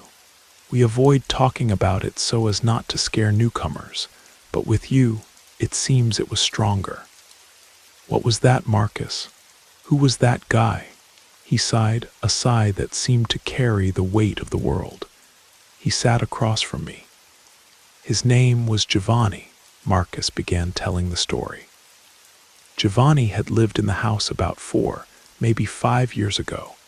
He was from an even smaller town than yours, from a very humble family. His dream was to get into law school, just like you. And he was brilliant, one of the smartest guys Marcus had ever met. But he was obsessed. He wasn't just hardworking, he was sick. He didn't sleep, Daniel. We'd see the light from his room on all night. He'd stuff himself with anything to stay awake, energy powder, coffee, pills. He only talked about studying, about cut-off scores, about competition. We tried to get him to go out to have a beer, but he never would. He said it was a waste of time. Giovanni lived in the same room, the back room. He said it was the best, the quietest. In his first year, he came close but missed it by a few points. In his second year, the same thing. With each negative result, he got worse, more closed off, more frantic. He started talking to himself. We'd hear him from the hallway, repeating formulas, historical dates. And the pen sound, all night, that scratch, scratch, scratch. We got used to it. It was just Giovanni studying. In his third year, things completely fell apart. He lost so much weight he looked like a skeleton. The dark circles went to the middle of his face. He started having episodes, crying fits in the middle of the night, followed by fits of rage where he'd punch the wall. He was falling apart in front of us, and we didn't know what to do. Nobody knew. A week before the LSAT, he completely lost it. The landlord came here to collect overdue rent and heard screaming. He went into the room and said Giovanni was sitting on the floor in the dark, trembling and saying nonsensical things. The room walls were all scratched with formulas and words. He had written on the walls with the tip of a paper clip. His family was called. They took Giovanni away. He was admitted to a psychiatric clinic. And then, I asked with a weak voice. Nobody knows for sure. The family cut contact. What they say is that he never recovered. That he got stuck in that state, reliving the pressure, the eve of the exam, forever. We stayed silent for a long time, just the sound of the old refrigerator running. He's not evil, Daniel, Marcus said finally. He doesn't want to hurt you. He's just there, reliving his own hell. We think he left a piece of himself in that room, an impression, an energy, I don't know what you call it. Sometimes someone more sensitive, or someone who's in the same state of stress he was in, ends up seeing, ends up feeling. I understood everything. The pen sound, the whispers, the hunched figure. It wasn't a ghost in the classic sense. It was a memory, an echo of pain so deep it had stained the physical space itself. And I, with my own desperation, my own exhaustion, had somehow tuned into that same frequency. I didn't sleep in that room anymore that night. I dragged a mattress to the living room and slept there. In the following days, Marcus switched rooms with me. He was older, more seasoned. He said that with him, things were weaker, that he rarely felt anything. I got the old room facing the street, with the noise of cars passing by. It was the best night's sleep I'd had in months. I took the practice test the next day and was a disaster. But for the first time, I didn't care so much. There were things worse than not passing the LSAT, much worse. I spent the last weeks before the final exam studying in the library, at colleagues' houses, anywhere but the house. I only came back to sleep. I took the LSAT without the confidence of previous years, but with a strange calm. Against all expectations, I passed. Not into law school, not at Northwestern or University of Chicago. I got into a paralegal program at a good community college with a partial scholarship I got because of my score. My parents were happy. I was relieved. I felt like an enormous weight had been lifted from my shoulders. I moved out of the house as soon as classes started. I never went back to that street. Marcus and I kept in touch for a while, but life pulled us apart. I learned that he graduated and went back to his hometown. Today, as I said, I'm a paralegal with my own small practice. I have my life. But sometimes, when I'm working late alone in the office, with the city silent, I hear it. It's low, almost imperceptible. Scratch, scratch, scratch. And I know it's just my head, but for an instant, I smell the mold from that house and see the image of a young man hunched over a desk, trembling, trapped forever on the eve of an exam he'll never be able to take again. And I pray that wherever he is, he's found a little peace, a peace that in that room he never had.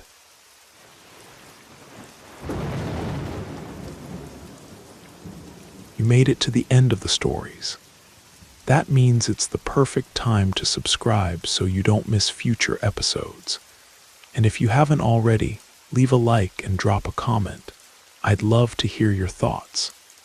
Have a great time relaxing, and good night.